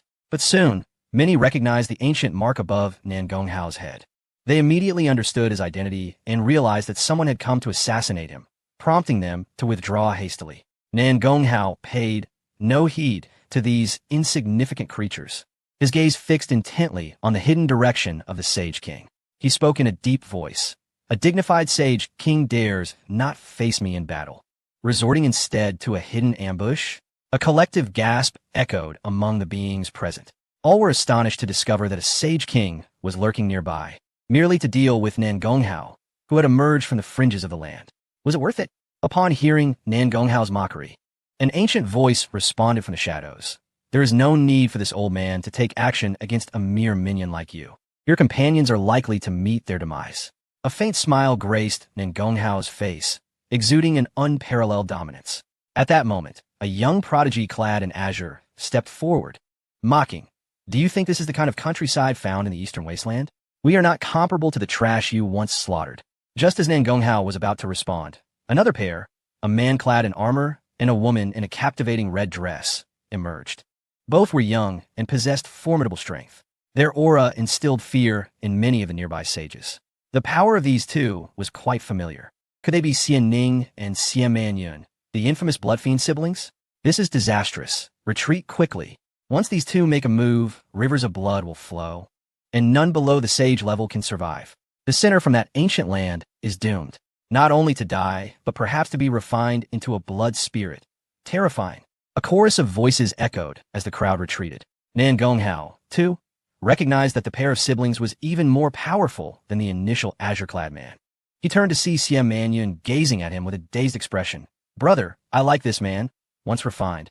I shall keep him by my side as a male slave. Haha, very well, you may do as you wish, Xianing said indulgently, gazing at his sister. The sibling showed no interest in conversing with Nangonghao, believing capturing him would be effortless. Nangonghao looked at Xie Manyun and shook his head. You are too unattractive. You are not worthy of being my servant. The surrounding beings were momentarily stunned by his words. Soon, their fear intensified as Xie Manyun, whose looks were indeed average, was particularly incensed by being called unattractive. In the past, someone had simply remarked on her appearance in front of others and had their entire family slaughtered, drained of blood, and refined into undead. At this moment, Xie Manyun was genuinely enraged. Her 3,000 strands of hair flew wildly, her eyes bulging as she harshly declared, I will break your bones inch by inch and drain your blood, ensuring you suffer to death. Xianing's expression darkened as he brandished a crimson longsword. Sister, do not rush. Allow me to sever his tongue and break his tendons first. These siblings clearly took delight in tormenting others. Their malicious methods were systematic, devoid of psychological burden. While they spoke, several more prodigies arrived. Ultimately, a total of 10 individuals joined in the ambush. Nangonghao frowned, not out of fear, for collectively, they were no match for him. He merely found the situation troublesome. If you truly wish to engage, do not approach one by one. Come at me together, Nangonghao declared solemnly. Upon hearing this, all 10 prodigies displayed their anger. The first to step forward, the azure-clad man, scolded. You seek death. I shall be the first to deal with you. Whoosh! The azure-clad man charged forth. Swift as the wind, he struck at Nan Gonghao's face with a palm, the technique being soft but laced with corrosive properties. This fellow is a master of poison. Nan Gonghao instantly assessed the azure-clad man's strength and countered with a palm strike. Bang! The two clashed. Xianning's face changed suddenly. You fool, Azure. You actually lured him into a palm clash. Beside him, Xia Mannion stomped her foot in dissatisfaction. Brother, hurry. Azure is a corrosive spirit body. Born with the order of poison, anyone who comes into contact with him will turn to bloodwater. I did not want that fellow to die so easily. A scream pierced the air, shocking Xianning and the others. The one sent flying was none other than the azure-clad man. His arm had been shattered, and half of his body exploded, resulting in a gruesome fate. But in the next moment, an even more astonishing event unfolded. From behind Nan Gonghao, Pu Mo grass appeared, transforming into white fluff that swirled towards those encircling him. These beings had not attacked Nan Gonghao together, but they did not anticipate that he would simultaneously strike back against them. Xianning and the others were well aware of the terror of Pu Mo grass, and they were instantly horrified, retreating in haste. Yet they could not outrun the Pu Mo grass, which quickly caught up. The first to be possessed was the azure-clad man. The white fluff infiltrated the remnants of his blasted body, and the Pu Mo grass rapidly took root and sprouted, voraciously draining him. Those at a distance were filled with dread upon witnessing the scene. A sea of blood surged, covering several miles and emanating a chilling, sinister aura with a nauseating stench. Innocent onlookers could not flee in time and were engulfed by the blood sea, screaming as they were drained into desiccated corpses. Xianning stood amidst the blood sea, cradling his sister, while Xia Mannion moved her fingers rhythmically, as if playing a piano, causing the blood sea to churn and coalesce into a massive crimson giant, clashing against the white fluff. Nearby, several prodigies were not to be underestimated either. One wielded the power of wind in an attempt to disperse the white fluff. Another roared, unleashing a sonic attack to shatter it. Yet another absorbed earthy power from the ground, transforming into a stone figure. These powerful beings each displayed their unique abilities. There were no weaklings among them. Yet, regrettably, they were not Nan Gonghao's match. The devouring order contained within Pu Mo grass was reputed to be supreme. The individuals before us merely wield the mundane power of order, and even if they do not master, how could they possibly withstand such might? The practitioner of wind energy not only failed to disperse the white fluff, but also found himself utterly exhausted, caught off guard and drained of his essence. The sound waves could not shatter the white fluff, which instead surged into the gaping maw of a monstrous being. Even those who relied on the power of the earth for defense were penetrated by the roots of the white fluff, completely absorbed. In no time at all, the 6 or 7 prodigies of the Saint Realm met a tragic end on the spot. The onlookers were struck with horror at the sight. This was overwhelmingly fierce. The siblings, Xianning and her brother, were equally pale, never having anticipated the formidable prowess of Nan Gonghao. At that moment, Nan Gonghao sought to deal with the siblings. Yet, unbeknownst to him, the Saint King launched a sudden ambush, striking towards the back of his head with a force imbued with the essence of the Tao, compelling Nan Gonghao to swiftly evade this unexpected assault. Was it not agreed that ambushes were off limits, Saint King? Nan Gonghao steadied himself and retorted with a hint of scorn. The Saint King, his countenance darkened, bellowed, "You dare to kill so many of my young master's attendants? You seek death." Chapter 162. What is your identity to dare insult me? Nan Gonghao had initially believed the Saint King to be merely a guardian of the Xie siblings. It appeared these prodigies were indeed brought forth by him. The reason he did not intervene earlier was likely due to either a lack of time or a fear of the Pu Mo Chao. It seemed this Saint King was not a particularly formidable character. Nan Gonghao had heard of certain alchemists capable of refining a peculiar elixir known as the Yunxingdan. Once consumed, this potion could forcibly elevate a practitioner's strength to the realm of the Saint King. However, the consequence was a lifespan only half that of a normal Saint King, with strength ranking at the bottom among them, a most inferior sort. Yet even so, many sought after it desperately, for numerous beings could never reach such heights in their lifetimes. Many families would deliberately cultivate such Saint Kings, using them as enforcers for their descendants, as true Saint Kings were overwhelmingly powerful and would not deign to serve as mere lackeys. Additionally, a Saint King could access the essence of the Tao, imparting their insights and the power of the Tao to the family's younger generation, facilitating their cultivation. Of course, Only the mightiest factions could afford such luxuries. In the eastern wilderness, such practices were simply unfathomable. After all, throughout the entire eastern wilderness, one could not find a single Yunxingdan. With his vast knowledge, Nan Gonghao deduced that the Saint King who ambushed him had likely enhanced his power in such a manner. Thus he felt even more disdain. The Saint King revealed himself to be a frail old man with a head full of white hair, a hunched back, and an ugly visage exuding an aura of malevolence. Yet his presence was slightly stronger than an ordinary saint, validating Nan Gonghao as suspicions. At that moment, the old man's triangular eyes, resembling those of a venomous serpent, fixated on Nan Gonghao. "You little wretch, death is upon you. Kneel and submit. Is that so?" Nan Gonghao scoffed. Although he said little, an overwhelming air of disdain radiated from him. The old man, incensed, retorted, "A mere insect that crawled out of a mountain ravine dares to look down upon me? Though I hail from this desolate corner of the eastern wilderness, my talent far surpasses that of all of you. In terms of strength, I can crush all cultivators present. As for status, I am the heir to the imperial throne. How dare you, a mere waste enhanced by pills, insult me?" With a fierce shout, Nan Gonghao unleashed a radiant aura, enveloped by purple energy. A magnificent purple gold crown, the emblem of an imperial heir, materialized above his head. At this moment, he emanated an aura of unparalleled nobility that left the assembly in awe. The formidable beings present hailed from the central continent or other peripheral regions, each possessing varying levels of prowess. Typically, they held themselves in high regard, especially when confronted with an unknown cultivator from a remote area like Nan Gonghao. Yet now, faced with the overwhelming presence he exuded, they felt compelled to kneel. It was as if they beheld a youthful emperor standing tall before them. Some even trembled in fear, their faces ashen. Even the Saint King was forced back a few steps, his expression changing dramatically. What a formidable aura! This was not merely strength. It was an accumulation of sheer will, a power exclusive to those of high standing. This child cannot be allowed to live. The Saint King felt a surge of dread, mixed with a deep-seated desire to kill. In the impoverished expanse of the eastern wilderness, he had grown to such heights. If allowed to take root in the central continent, would he not soar to the heavens and dominate the world? You carry the mark of ancient lands. Your only fate is death. The Saint King ceased his words and charged forth.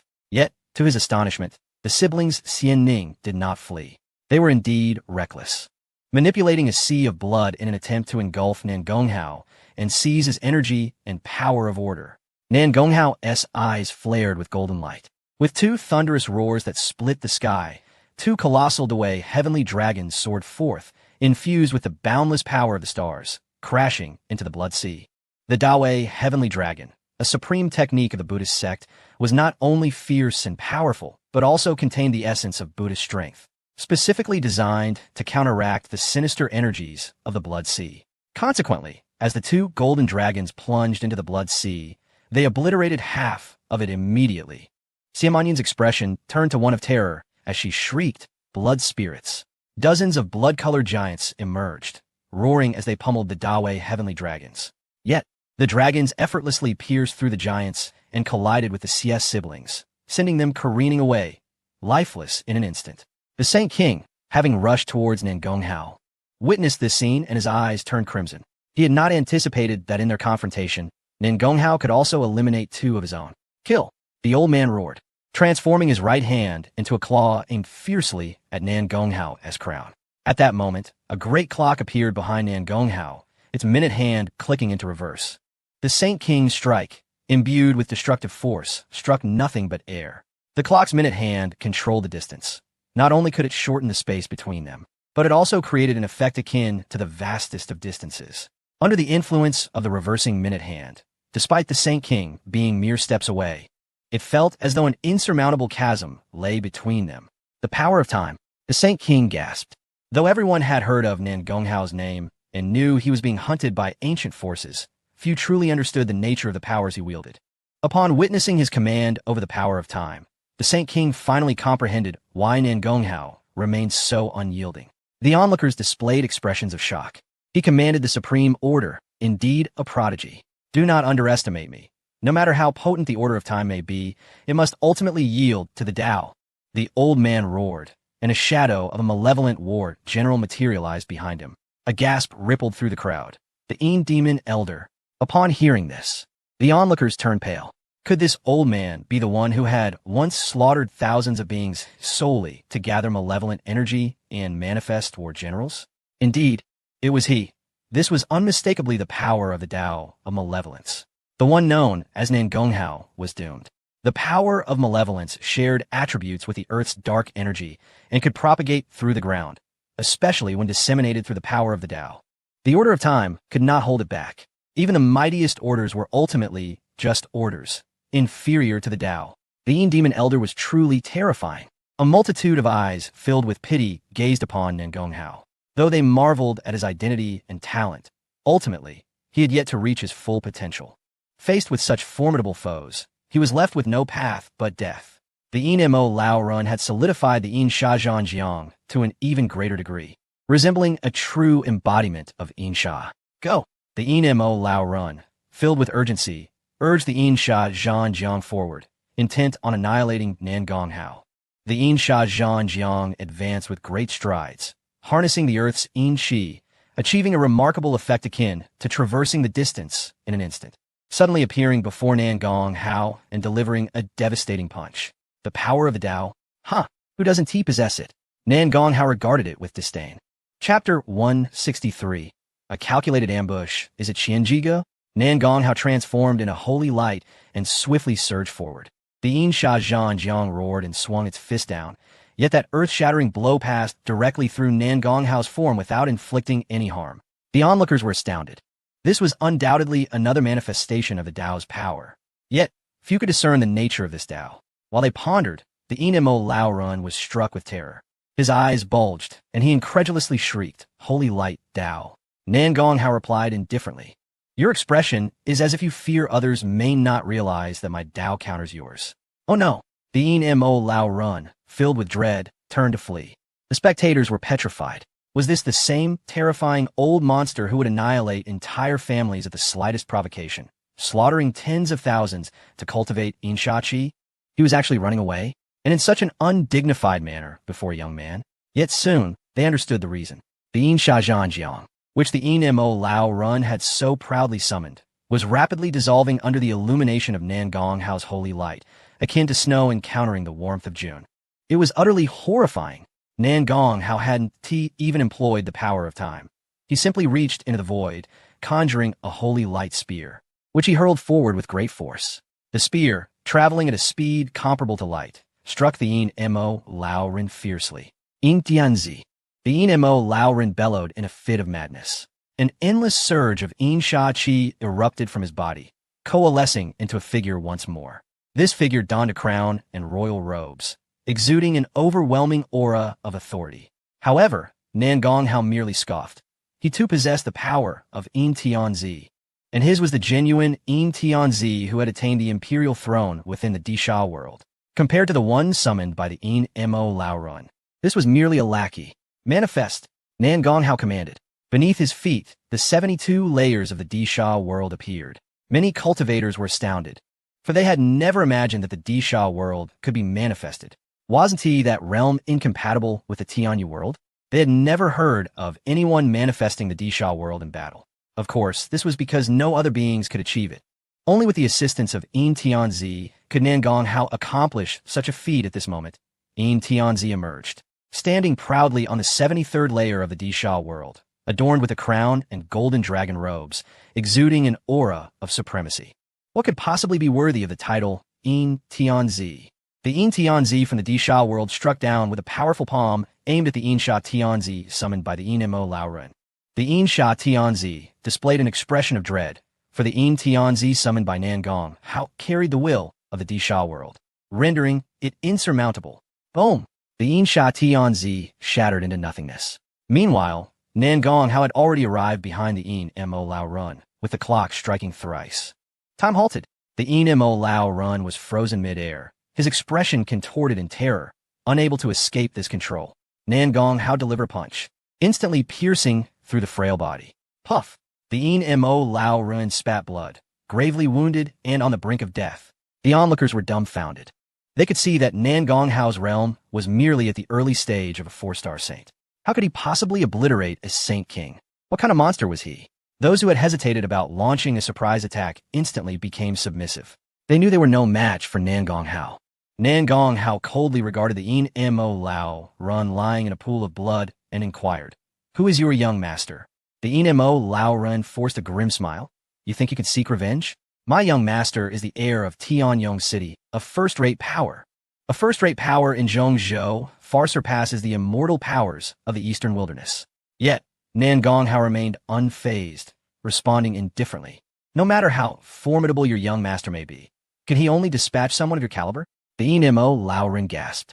He did not dare to claim superiority over Zhongzhou. He was at least quite well known in this region.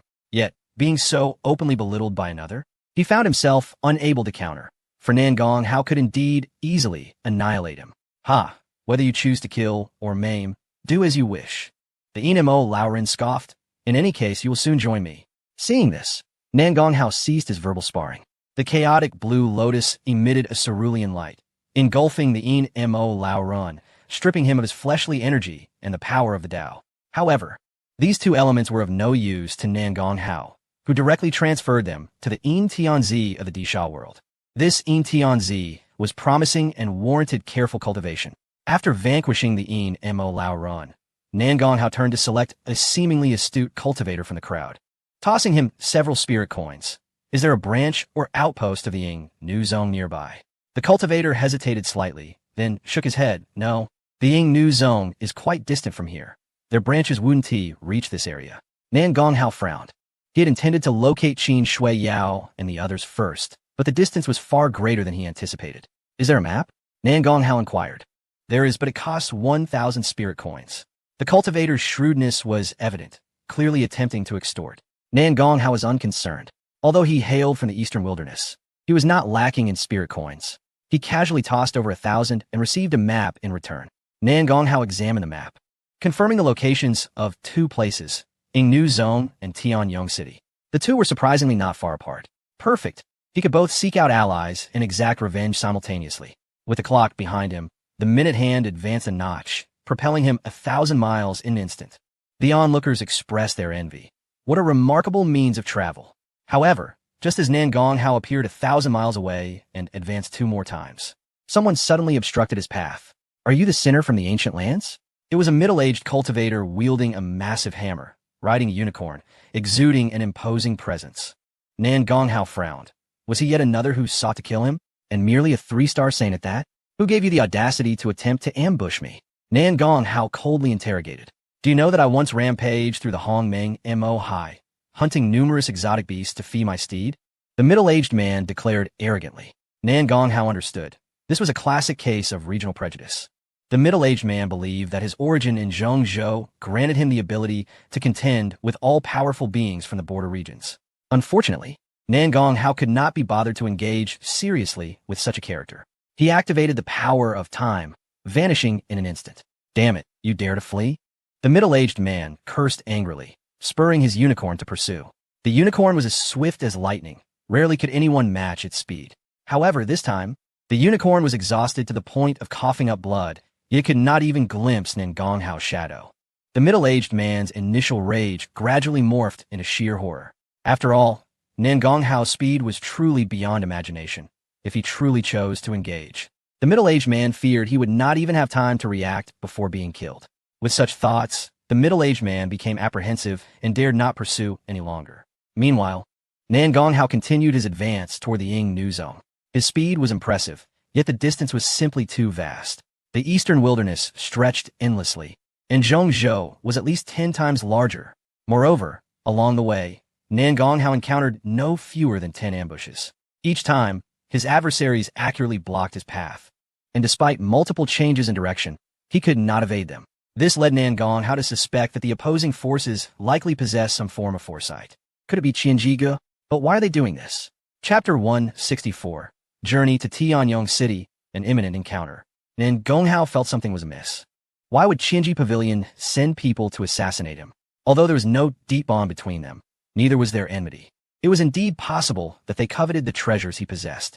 However, Nan Gonghao firmly believed that Qianji Pavilion would not be so foolish, for he was convinced of his bright future. Qianji Pavilion, skilled in predicting the future, would surely foresee this. Thus, they should not have descended into madness by provoking someone destined to be immensely powerful. This was Nan Gonghao's confidence. If outsiders heard this, they would likely be taken aback. Many prodigies were indeed confident and arrogant, yet none were so audacious as to believe that Qianji Pavilion would dare to provoke them. Nan Gonghao paused his advance, hesitating before deciding to conceal the ancient mark on his forehead. It was not out of fear of the pursuit, but rather out of annoyance. Floating in the void, he was surrounded by chaotic azure light. The only thing capable of masking the mark of the ancient land was the chaotic blue lotus. Indeed, this method proved effective. The purple ancient mark swirling above his head gradually became enveloped by the azure light and then vanished into the void, becoming invisible. Nan Gonghao sensed that this mark was composed of something unknown, as even the chaotic blue lotus could not eradicate it, only temporarily conceal it. Moreover, such concealment could not withstand intense combat. Otherwise, it would certainly be discovered. Fortunately, there was no issue with his journey. Suddenly, the clock behind him trembled, and he instantly appeared 1,000 miles away. Having traveled less than 10,000 miles, he arrived above a valley, only to discover a formidable killing formation laid out before him. However, upon his arrival, the formation remained dormant. In fact, a voice resonated, sternly commanding, "Who is this rascally brat? Get lost." Nan Gonghao raised an eyebrow. It appeared yet another group was attempting to encircle him. Unfortunately, they did not recognize him. Since he had concealed the ancient mark to expedite his journey, Nan Gonghao chose not to hold a grudge against them. Naturally, he did not let them off lightly, extending his consciousness to sense the area. In the land of Central Continent, there were hidden strong beings everywhere. Not far from this valley, a ferocious bird was incubating its eggs. In a flash, Nan Gonghao dashed over, seized the 4 eggs in the nest, and flew away. His speed was astonishing. And even though the ferocious bird was a 9-star saint, it did not react in time. Startled, the bird soon became enraged, letting out a fierce cry that shook the heavens. Nan Gonghao fled swiftly, tossing one of the eggs towards the hiding place of the person who had just scolded him before making his escape. The ambushing strongman had yet to comprehend the situation when an egg from the ferocious bird struck him on the head. The egg shattered instantly, releasing a strong, pungent odor. The ferocious bird, drawn by the scent of its offspring, rushed towards the ambusher, going mad upon detecting the scent of its young on the man's body. With a flap of its wings, it summoned a storm of thunder. The entire valley transformed into a sea of lightning, instantly annihilating 3 of the ambushers. The remaining strong beings were also severely injured, filled with rage as they activated the killing formation to imprison the ferocious bird, preparing to retaliate. Nan Gonghao had already drifted far away, entirely unconcerned with the chaos behind him. Along the way, he encountered several more ambushes.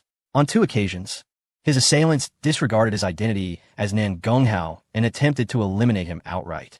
Naturally, Nan Gonghao showed no mercy, dispatching them all. He even extracted a result. The ambushers along this route were all affiliated with Tianyong City, part of the same faction as the previous Ima Elder. This piqued Nan Gonghao's interest.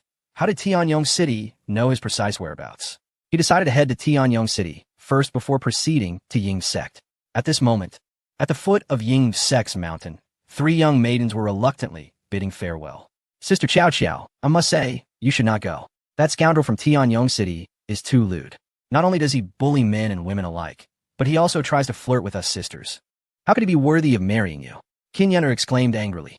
Yin Qiao Qiao sighed bitterly. "It is my family's command. I have no choice.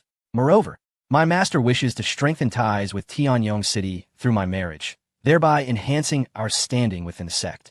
I must comply. If I were you, I would simply run away from the wedding, and my sister has experience in this matter. You can ask her." Qin Yin retorted indignantly.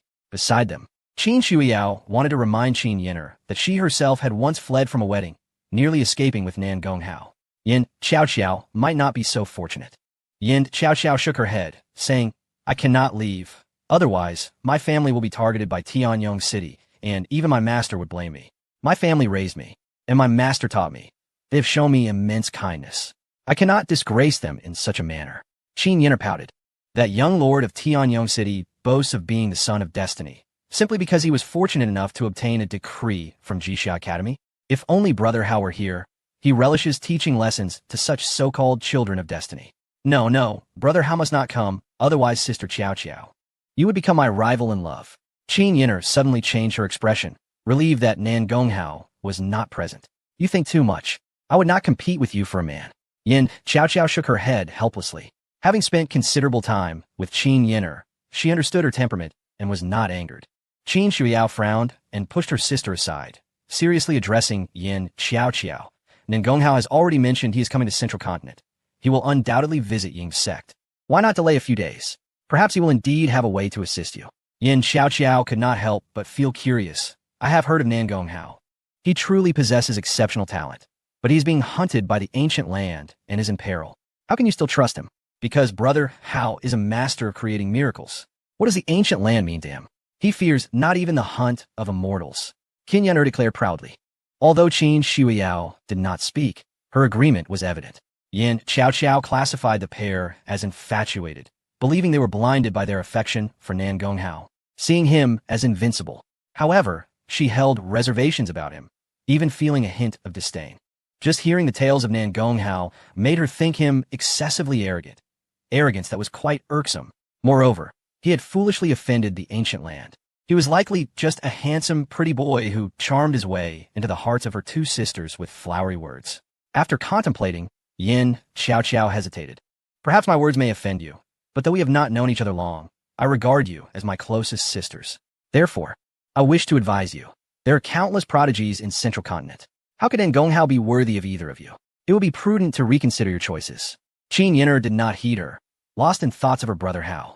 Qin Shuiao, however, shook her head. Xiao, I understand your concerns, but you truly do not comprehend Nan Gonghao. Very well, I shall take my leave. Yin Xiao did not wish to prolong the conversation, fearing it might affect their sisterly bond. She turned away and boarded the carriage sent by her family. The three-legged dragon pulling the carriage roared and soared into the sky, departing at great speed. Qin Yin'er, coming to her senses, felt a twinge of regret. Sister Xiao is such a wonderful girl. Why must she marry that scoundrel? Are you suggesting she should marry your brother Hao? Qin Shuiao inquired. Of course not, Qin Yin'er exclaimed, then sighed in relief. Fortunately, even if brother Hao were to come, he would not go to Tianyong City. Their paths were destined never to cross. Otherwise, they might find themselves with yet another sister sharing a bed. Chapter 165. Yin Xiao is ambushed. Nan Gonghao encounters a kindred spirit. The three-legged dragon soared through the skies, pulling a palanquin that was devoid of walls, merely topped with a canopy and draped with 4 strands of white gauze, allowing glimpses of Yin Xiao within. She possessed an unparalleled beauty, ranking among the top 5 even amidst the enchanting maidens of Yingzong. At this moment, a subtle frown graced her face, yet it did not detract from her allure. Rather, it added a touch of delicate vulnerability that stirred sympathy. Clad in a pale green dress, cinched at the waist, her figure was exquisitely sculpted, accentuating her graceful curves. Once, she had been described as possessing a transcendent beauty that could make even the celestial maidens feel inadequate. While women cherish beauty, it is men who adore it even more. Thus, a woman's beauty can become a curse. Yin Xiao's striking appearance had drawn the attention of a powerful suitor, one whose status was exalted, yet the thought of marrying such a loathsome man filled her with revulsion. A dire warning lurked in her thoughts. Best not to provoke my wrath, lest I seek a man to relinquish my purity, leaving you with a lifetime of discomfort, even if you claim me. Just then, a thunderous explosion reverberated through the air. The three-legged dragon was obliterated by a force, disintegrating into a mist of crimson. The palanquin spiraled out of control. Dismay washed over Yin Xiao as she realized she was faced with a formidable adversary. This three-legged dragon was a royal beast, and to have been vanquished in a single strike suggested her assailant was likely a sage, with her own strength merely at the Earth sovereign level. She was acutely aware of her disadvantage.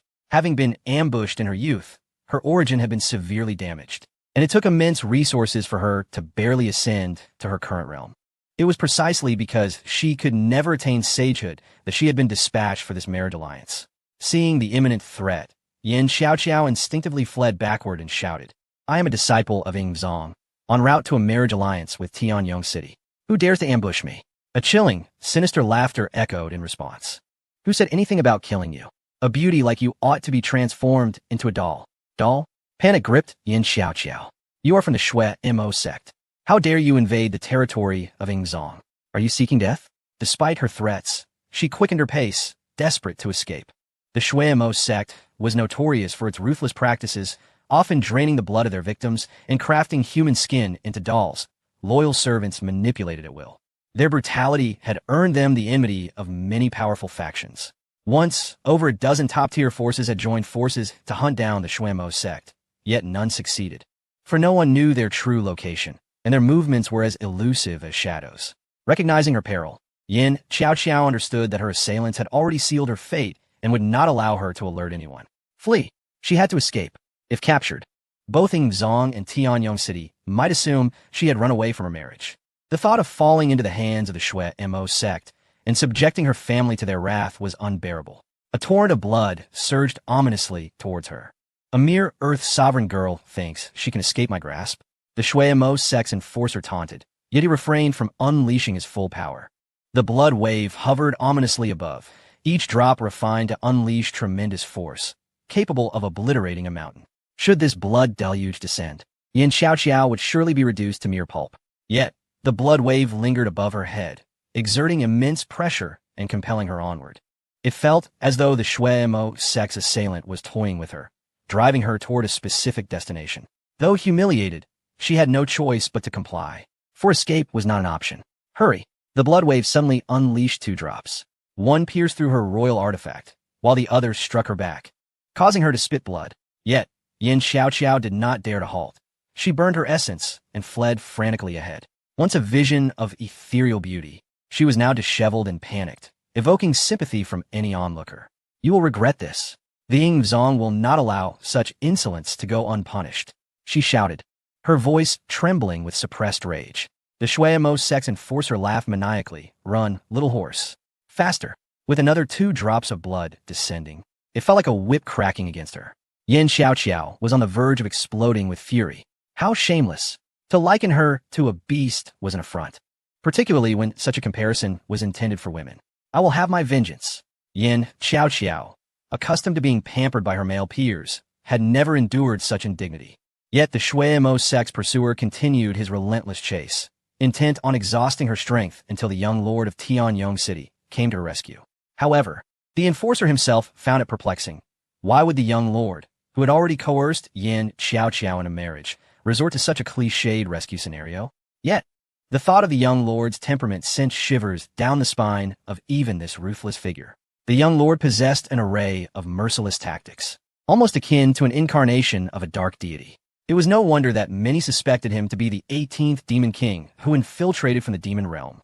Meanwhile, Nangonghao hastened toward Tianyong City, deliberately altering his course and encountering no ambushes along the way. This indicated that his pursuers were not fully aware of his movements. Perhaps they employed other means to track him? As he pondered this, he spotted a striking figure soaring ahead, pursued by an ocean of blood.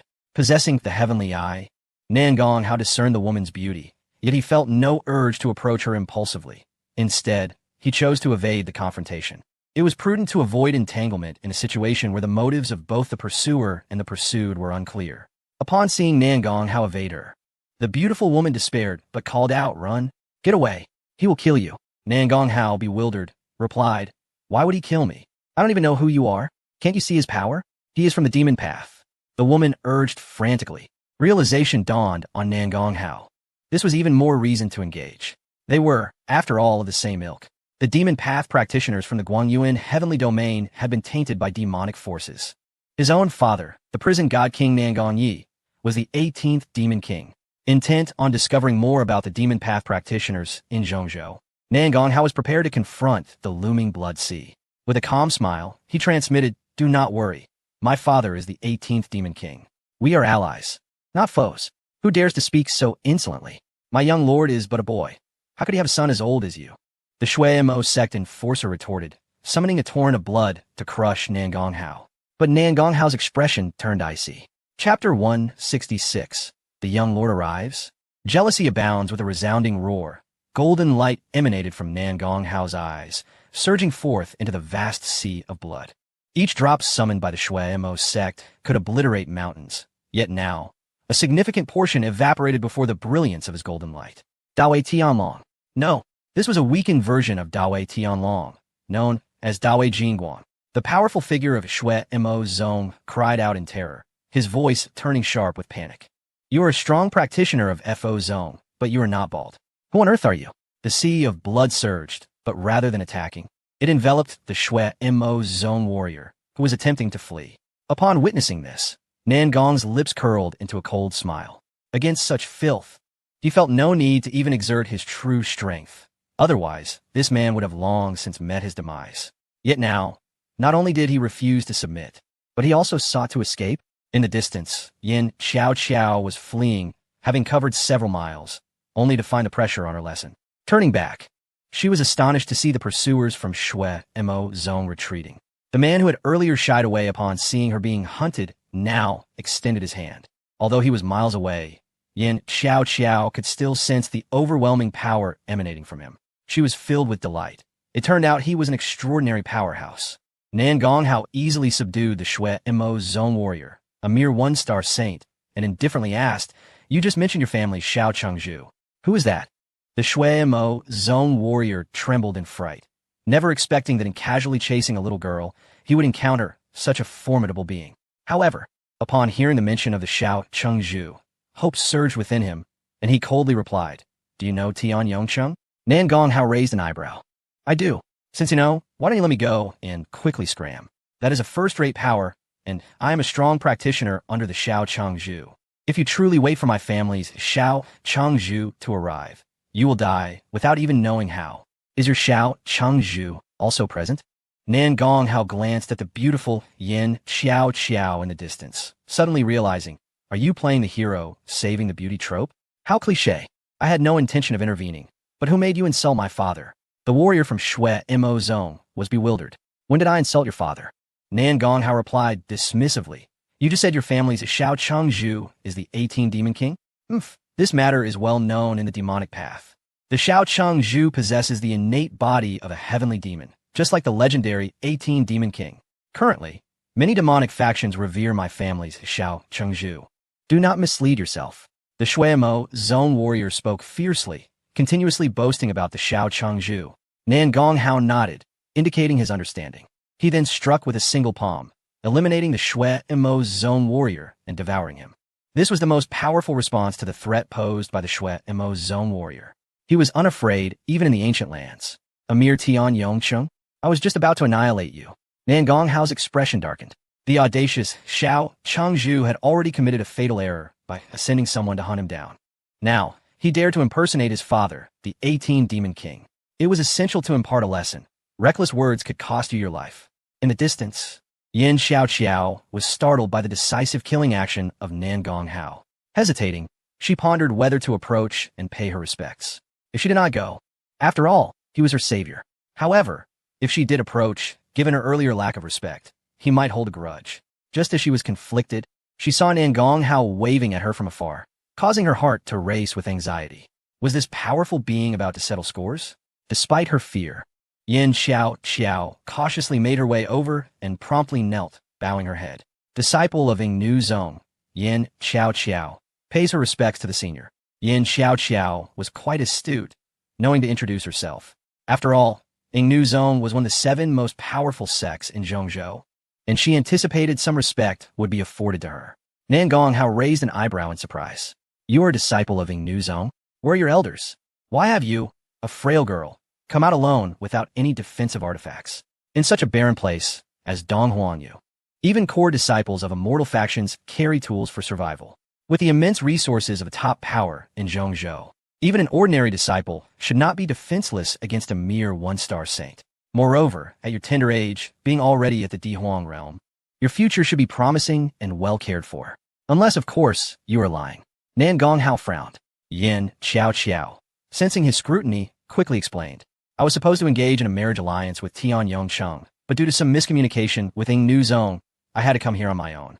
A prestigious power, engaging in a marriage alliance with a first-rate power? And neither side sent anyone to escort? Your lie is so blatant that even a fool wouldn't believe it." Nan Gonghao coldly rebuked. Yin Xiao was frightened and hastily prostrated herself. "Senior, please do not be angry. I truly have not lied. I possess the waist token of Yingnu Zong." "Vile woman, what are you doing?" A thunderous roar suddenly interrupted Yin Xiao's explanation from distance. Turning around, she saw a dark figure rushing toward her. emanating a terrifying, murderous aura that was utterly fearsome. Nan Gonghao frowned. Such heavy demonic energy. The Xiao Chengzhu of Tianyong Cheng has arrived. He can validate my identity. Although Yin Xiao despised this Xiao Chengzhu, she understood that only he could confirm her status as a disciple of Ing Nuzong. Quickly, Yin Xiao called out, "Xiao Chengzhu, you arrived just in time. Please help me explain." "Vile maid, as the one chosen by this young master, you dare to bow to another man? I will skin you alive and light the sky lantern." The figure within the dark light was exceedingly brutal, filled with jealousy and seemingly unhinged. Yin Xiao's face turned pale, for she knew that this Xiao Chengzhu truly had the audacity to act in such a manner. Suddenly, a terrifying mass of black energy coalesced into a massive hand aimed at Yin Xiao, intending to punish her before Nan Gonghao. Nan Gonghao smirked and slapped out a hand. "So you are the heavenly demon body?" The two hands collided midair. The violent force instantly tore through the weather within 1,000 zhang, and the sound waves alone shattered a distant mountain. Yin Xiao was horrified. Such terrifying power. In a battle of this caliber, she was not even worthy to spectate, let alone participate. As the dark light approached, revealing a gallant young man, he was quite handsome, and his imposing aura was formidable, making him a commendable figure. Standing opposite Nan Gonghao, people couldn't help but compare the two. Due to Nan Gonghao's use of chaotic azure light to conceal the ancient markings, his divine light was also subdued, allowing others to see his true appearance. However, he had disguised himself to appear as unattractive as possible. At this moment, Yin Xiao compared the two and couldn't help but think. Indeed, this senior appeared more handsome. Nan Gonghao, indifferent to appearances, coldly gazed at the Xiao Chengzhu. "I am asking you a question." Yin Xiao was astonished. This senior was actually questioning the Xiao Chengzhu in such a tone. "Do you know who I am? You dare speak to me like this?" The expression of the Xiao Chengzhu darkened ominously, his demonic energy surging forth, attempting to suppress Nan Gonghao. "As long as you do not rely on your father, I will allow you to continue speaking." Nan Gonghao also released a portion of his aura. He needed to suppress the ancient markings, so he could not fight with full power. Yet, even this was astonishing. That ferocious force directly suppressed the Xiao Chengzhu's demonic energy, causing him to grunt in surprise as he nearly suffered an injury. As for Yin Xiao, she was already terrified and had retreated far away. Was that a celestial being? Yin Xiao gazed at Nan Gonghao's back, filled with astonishment. Previously, forced into a marriage, she had long since lost hope, convinced she would never again harbor feelings for any man. Yet now, even just observing Nan Gonghao's silhouette made her heart race. In Yin Xiao's eyes, Nan Gonghao's current appearance was not particularly handsome. After all, she had seen too many handsome men. However, the aura he exuded when he unleashed his power was truly transcendent, compelling her heart to yield. Chapter 167. The Annihilating Black Lotus, The Path of Space. The Xiao Chengzhu did not anticipate Nan Gonghao's immense strength. He appeared somewhat perplexed. "Who are you? Why have I never encountered you before?" Logically speaking, a prodigy so young, yet capable of overshadowing him, should not be obscure. Nan Gonghao concealed his identity to evade trouble, not out of fear. Upon encountering the very person he sought, he felt no need for subterfuge, directly stating, "Haven't you always wished to kill me?" Upon hearing Nan Gonghao's words, the young lord's face flickered with shock. "It's you. How did you end up here?" Nan Gonghao raised an eyebrow. "It seems you have a way of knowing my whereabouts in advance. Did the people from Tianjigo assist you?" "Umph. Your death is certain, so why bother knowing so much?" The young lord coldly rebuked. Although no formidable guardians stood by him, he felt unafraid. As a scion of a first-rate force like Tianyongcheng, he possessed numerous means of self-preservation. He even dared to boast that even if Nan Gonghao summoned the Chaos Bell, he could still escape. "I've sent people to hunt you down for so long, yet here you are, delivering yourself to me. I shall relish in tormenting you and shall not disappoint." A sinister smile crept across the young lord's face as he produced a Black Lotus. The Destruction Black Lotus. It was a quasi-emperor artifact containing a miniature world capable of ensnaring individuals within. As Nan Gonghao gazed at the lotus, a thought struck him. Does that thing contain the Tao of space? Not bad. You seem somewhat knowledgeable. The young lord tossed the Destruction Black Lotus into the air. The lotus rapidly expanded, its petals facing downwards, engulfing Nan Gonghao and Yin Xiao, unleashing a torrent of darkness that obscured the heavens. In an instant, a terrifying miniature world enveloped the two. Nan Gonghao surveyed his surroundings and noted that this was a relatively intact miniature world with a considerable expanse. Celestial bodies existed, yet they appeared shattered. Mountains and rivers bore the scars of past conflicts. This devastation did not seem to be the work of a few cultivators, but rather the aftermath of endless battles. Clearly, this place once housed countless powerful beings, now long gone. Amidst the remnants of this battlefield, numerous enslaved individuals were shackled by iron chains, entirely female slaves. A diverse array of beauties, all clad in exquisite garments, indicating they were not of common birth. Observing these individuals, Yin Xiaoqiao recognized some and exclaimed, "That's Song Rui, the prodigious daughter of a second-rate force. Chun Xian, a princess of the ancient kingdom. Li Kei, a renowned beauty from the extreme south." As Yin Xiaoqiao continued to recite the names of these women, all hailing from great powers, their beauty and lineage suggested they should be adored and revered. Yet now, they resembled mere livestock, chained and devoid of spirit. Trapped in this fate, at this moment, the young lord entered, his face alight with excitement. "What do you think of my slave world?" "Disgusting." Nan Gonghao recognized the horrors inflicted upon these women, feeling only boredom and revulsion. Any rational person would not stoop to such depths. Was this fellow's mind corrupted by demonic energy? The young lord, however, remained disdainful. "Do you pity these women? Only the weak show sympathy for one another. This world belongs to the strong. As long as I'm powerful enough, I can control everything, including Yin Xiaoqiao by your side." Suddenly, chains emerged from the void, wrapping around Yin Xiaoqiao's neck. Clearly, the young lord intended to reduce her to a slave like those wretched women beneath them. "You dare do this? Are you not afraid of the new sect seeking retribution?" Yin Xiaoqiao was both furious and alarmed, wielding her sword to fend off the chains. Though she lacked a promising future and was undervalued, it did not mean the new sect would tolerate her humiliation, for she ultimately represented their dignity. The young lord sneered. "Seek retribution? I'll simply claim I never saw you. How would they know I abducted you?" Yin Xiaoqiao's expression changed drastically as she suddenly realized something, urgently exclaiming, "You have colluded with the Blood Demon sect. Their experts were summoned by you to ambush me, intending to create a false impression of my elopement, correct?" "Quite astute. It took just one sentence for you to discern the truth. But what do you mean by collusion with the Blood Demon sect?" Initially, over a dozen first-rate families united to hunt the Blood Demon sect. They had no choice but to come to me as dogs, and naturally, I agreed. The young lord openly admitted to this. Nan Gonghao held a jade slip capable of recording images, capturing the young lord's words, and nodded slightly. "Very well. This segment of footage is sufficient to bring about the downfall of Tian Yongchen." "The downfall of Tian Yongchen? Just based on your strength?" The young lord was unperturbed, even laughing maniacally. "Then let me witness your prowess." Chains surged forth en masse, lunging at Nan Gonghao and Yin Xiaoqiao.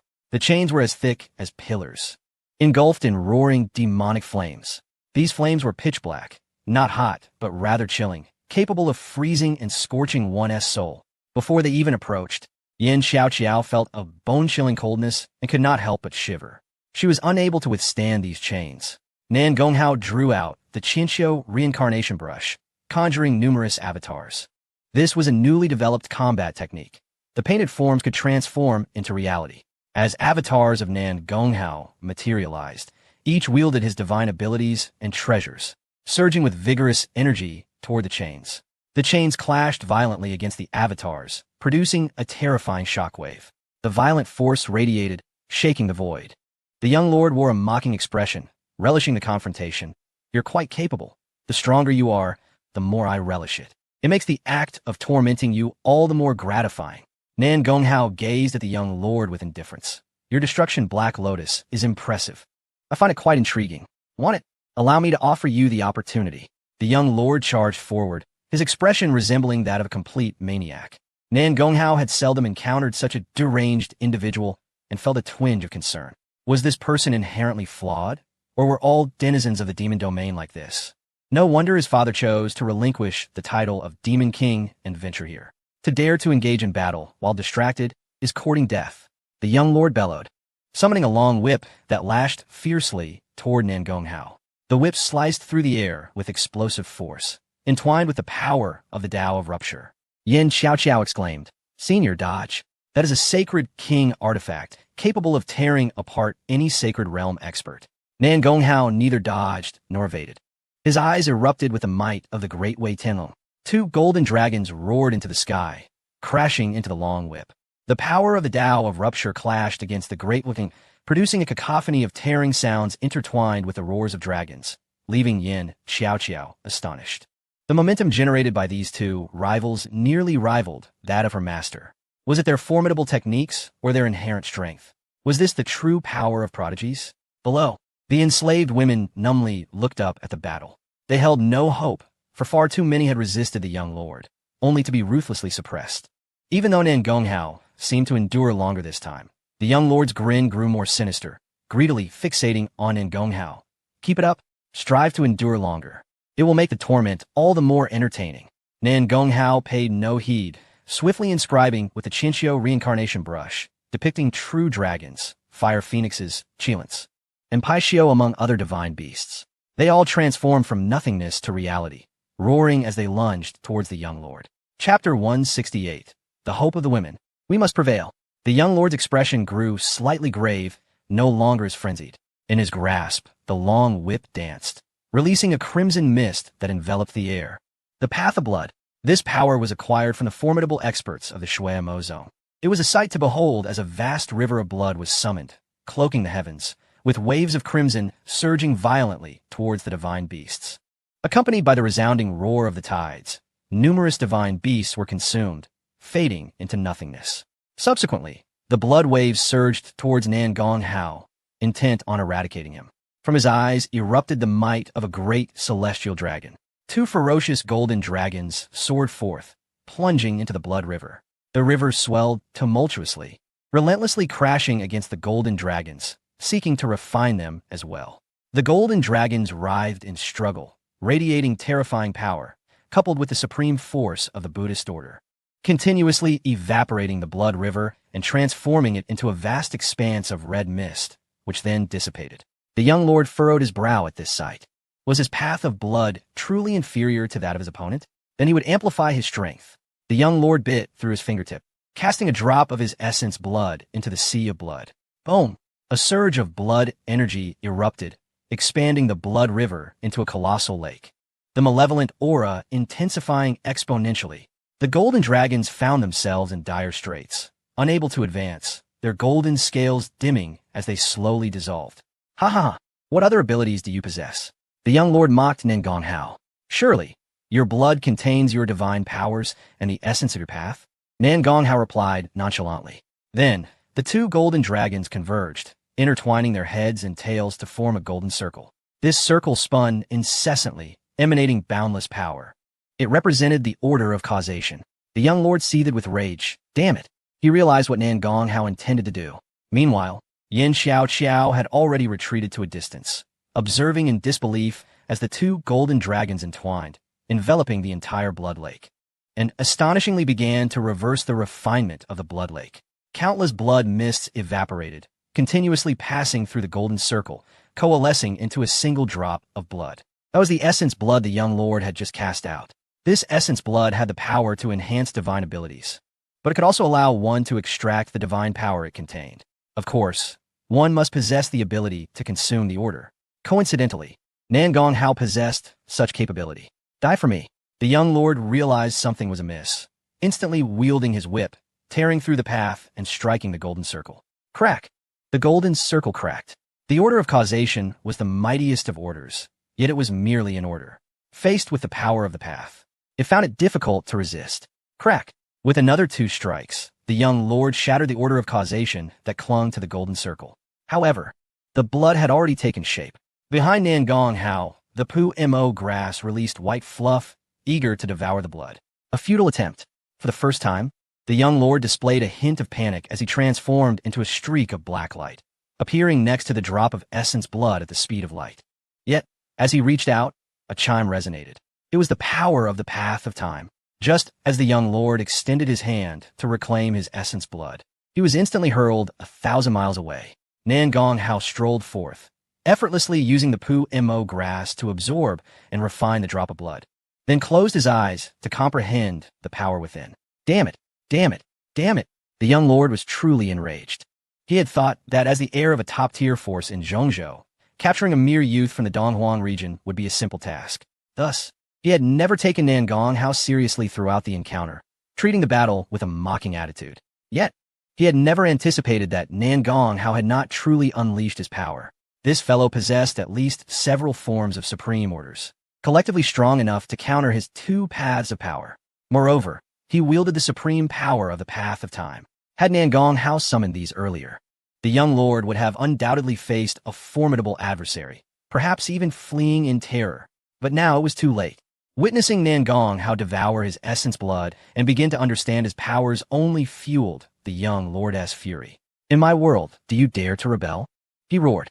With a swift motion, the whip lashed out, imbued with the force of tearing the path, aimed directly at Nan Gonghao. "How dare you comprehend in front of your enemy? Who gave you such audacity?" Crack! The whip struck Nan Gonghao, but was halted by a layer of golden light. Initially, the young lord failed to discern its nature, presuming it to be an ordinary divine ability akin to the golden body of the Buddhist order. To think he could use such trivialities to obstruct the tearing of the path was sheer folly. The young lord bellowed. Crack, crack, crack. He struck down with the whip 3 or 4 times in succession. Nan Gonghao remained unscathed. The young lord was taken aback. Those observing from afar, including Yin Qiao, were equally astonished. Could this possibly be the Enlightenment Golden Light? Although rare, the Yingnu sect was not without it. Thus, Yin Qiao recognized it immediately. The young lord, having never encountered such a phenomenon, was momentarily bewildered. Once he comprehended the nature of the Enlightenment Golden Light, a wave of intense unwillingness and jealousy surged within him, causing his mentality to crumble as he howled in rage. Why? Why do you possess such power? What nonsense, Enlightenment Golden Light? I refuse to believe there exists a force that can obliterate you. The young lord frantically wielded his whip, unleashing the tearing path to its utmost limits, while the path of blood surged in tandem. The two powers of the path interwove in the sky, constructing a terrifying domain. Within this domain, the young lord was the absolute sovereign. He could tear apart all freedom and refine everything. Yin Qiao was utterly horrified. She sensed that even her master would find it difficult to contend within this realm. Yet, her master had cultivated for countless years to attain the status of a saint king. How could this young lord, merely a teenager, possess such terrifying power? It was frightening, extremely frightening. No wonder the Jixiao Academy specifically issued him the Chung Tian Ling, inviting him to become a student. Yet when Yin Qiao gazed upon Nan Gonghao, her astonishment deepened. There he stood, enveloped in golden light, floating amidst the overwhelming power, like an eternal sun that could never be extinguished. No matter how violently the young lord raged, it had no effect whatsoever. Those observing from afar, including Yin Qiao, were left speechless. Meanwhile, the imprisoned female slaves below also exhibited a glimmer of hope in their eyes. They sensed a flicker of hope. Never had anyone battled the young lord for so long, nor had anyone driven him to such madness. These female slaves had witnessed countless experts and had sought help multiple times. Even a Saint King had once bled here, leaving them utterly hopeless. Yet now, they looked to Nan Gonghao with anticipation. He must win. He must win. The astonished expression of Yin Qiao and the hopeful gazes of the female slaves towards this outsider only served to exacerbate the young lord's insanity. Very well. Is it not just the Enlightenment Golden Light? Is it not a divine gift? I will annihilate this world and see what you can do. The young lord roared, then summoned the Annihilation Black Lotus. This was a quasi-imperial weapon, imbued with the power of the spatial path. Once unleashed to its full potential, it could truly obliterate an entire world. At this moment, streams of black light cascaded down, enveloping Nan Gonghao and continuously compressing him. Ultimately, the golden light surrounding Nan Gonghao was crushed. The Annihilation Black Lotus truly shook the Enlightenment Golden Light. Ha ha ha! Divine gift. Nonsense divine gift. In this world, there exists no power that I, the young lord, cannot conquer. Submit to me. Become my slave. The young lord's face flushed with excitement. For the first time, he felt exhilaration, already fantasizing about how to torment Nan Gonghao as he lay prostrated at his feet. Chapter 169. Losing both the lady and the soldiers. Buzz. Under the pressure of the annihilation force, the Enlightenment Golden Light truly began to dissipate. Witnessing this scene, Yin Qiao's complexion turned pale. This is bad. Yet before she could act, she saw Nan Gonghao open his eyes, his body transforming into a beam of light, disintegrating instantaneously. and then coalescing in the distance. Nan Gonghao looked at the young city lord with indifference. Who gave you the confidence to believe that a quasi-imperial weapon could shatter the Enlightenment's golden light? It turned out that Nan Gonghao had just concluded his own enlightenment, not that he was defeated by the Annihilation Black Lotus. The young city lord, witnessing the absence of the golden light surrounding Nan Gonghao, was momentarily taken aback. Buddhist diamond technique? No, this kind of supernatural ability does not disintegrate.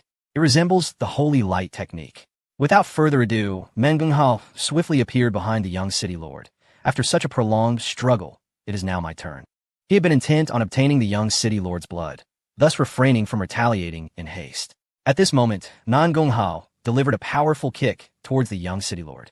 Blood armor. The young city lord howled as a crimson armor materialized around him.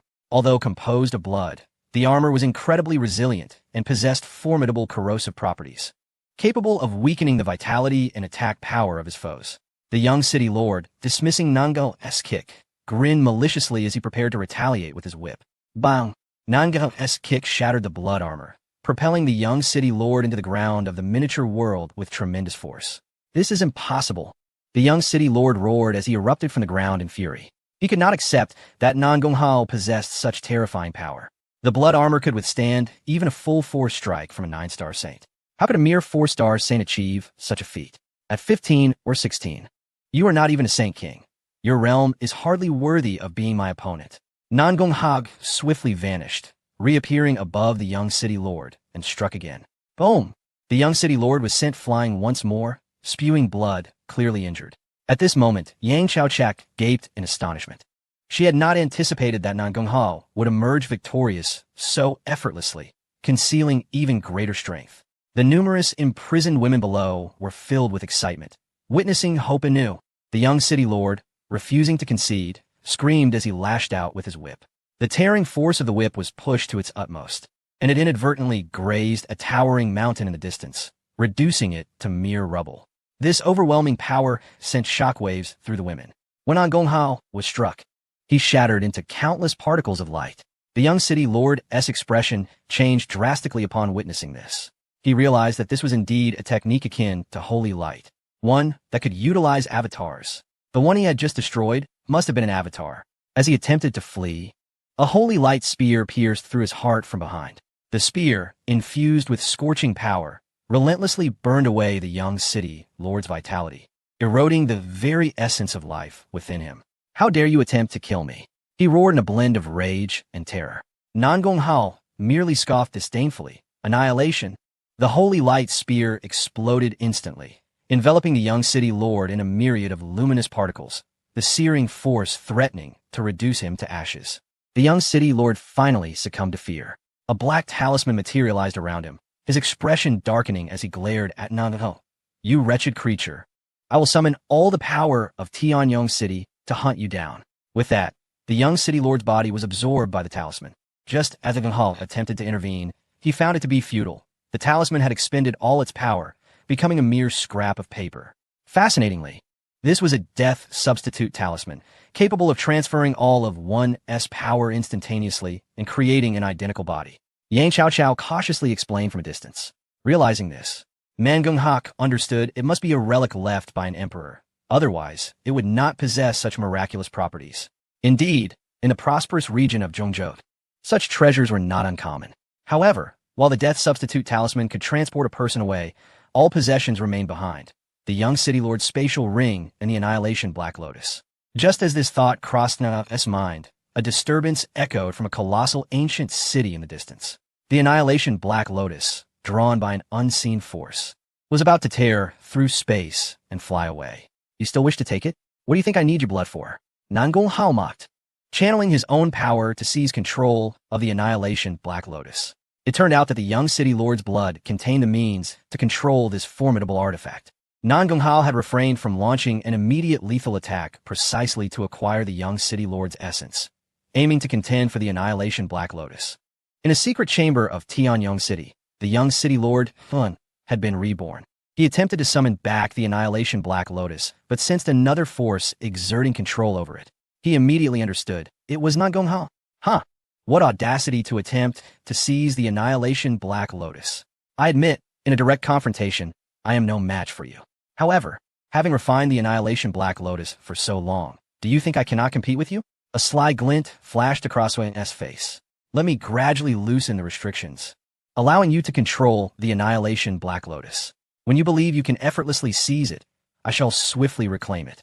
The feeling of almost grasping such a treasure will surely drive you, Nanganko, to despair.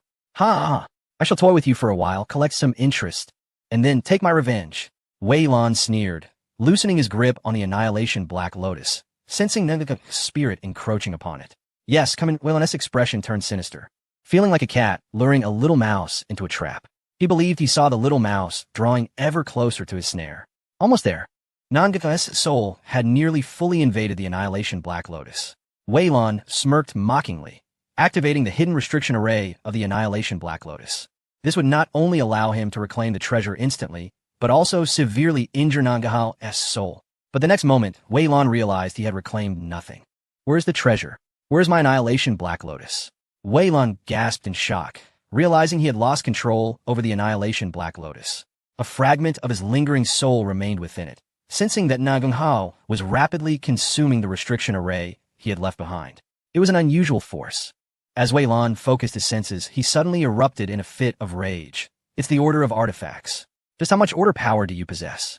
He spewed blood, his expression fading as he felt both furious and his soul severely wounded. The Annihilation Black Lotus had been seized, and the residual soul imprint he left within was ruthlessly shattered by Nanganko. He had intended to ensnare Nanganko, yet unexpectedly found himself at a loss. I refuse to accept this. Wei Lan screamed in despair, spitting blood profusely, succumbing to his injuries and losing consciousness. He could not comprehend why Nanganko was so extraordinarily gifted. As he fainted, Wei Lan recalled one more thing.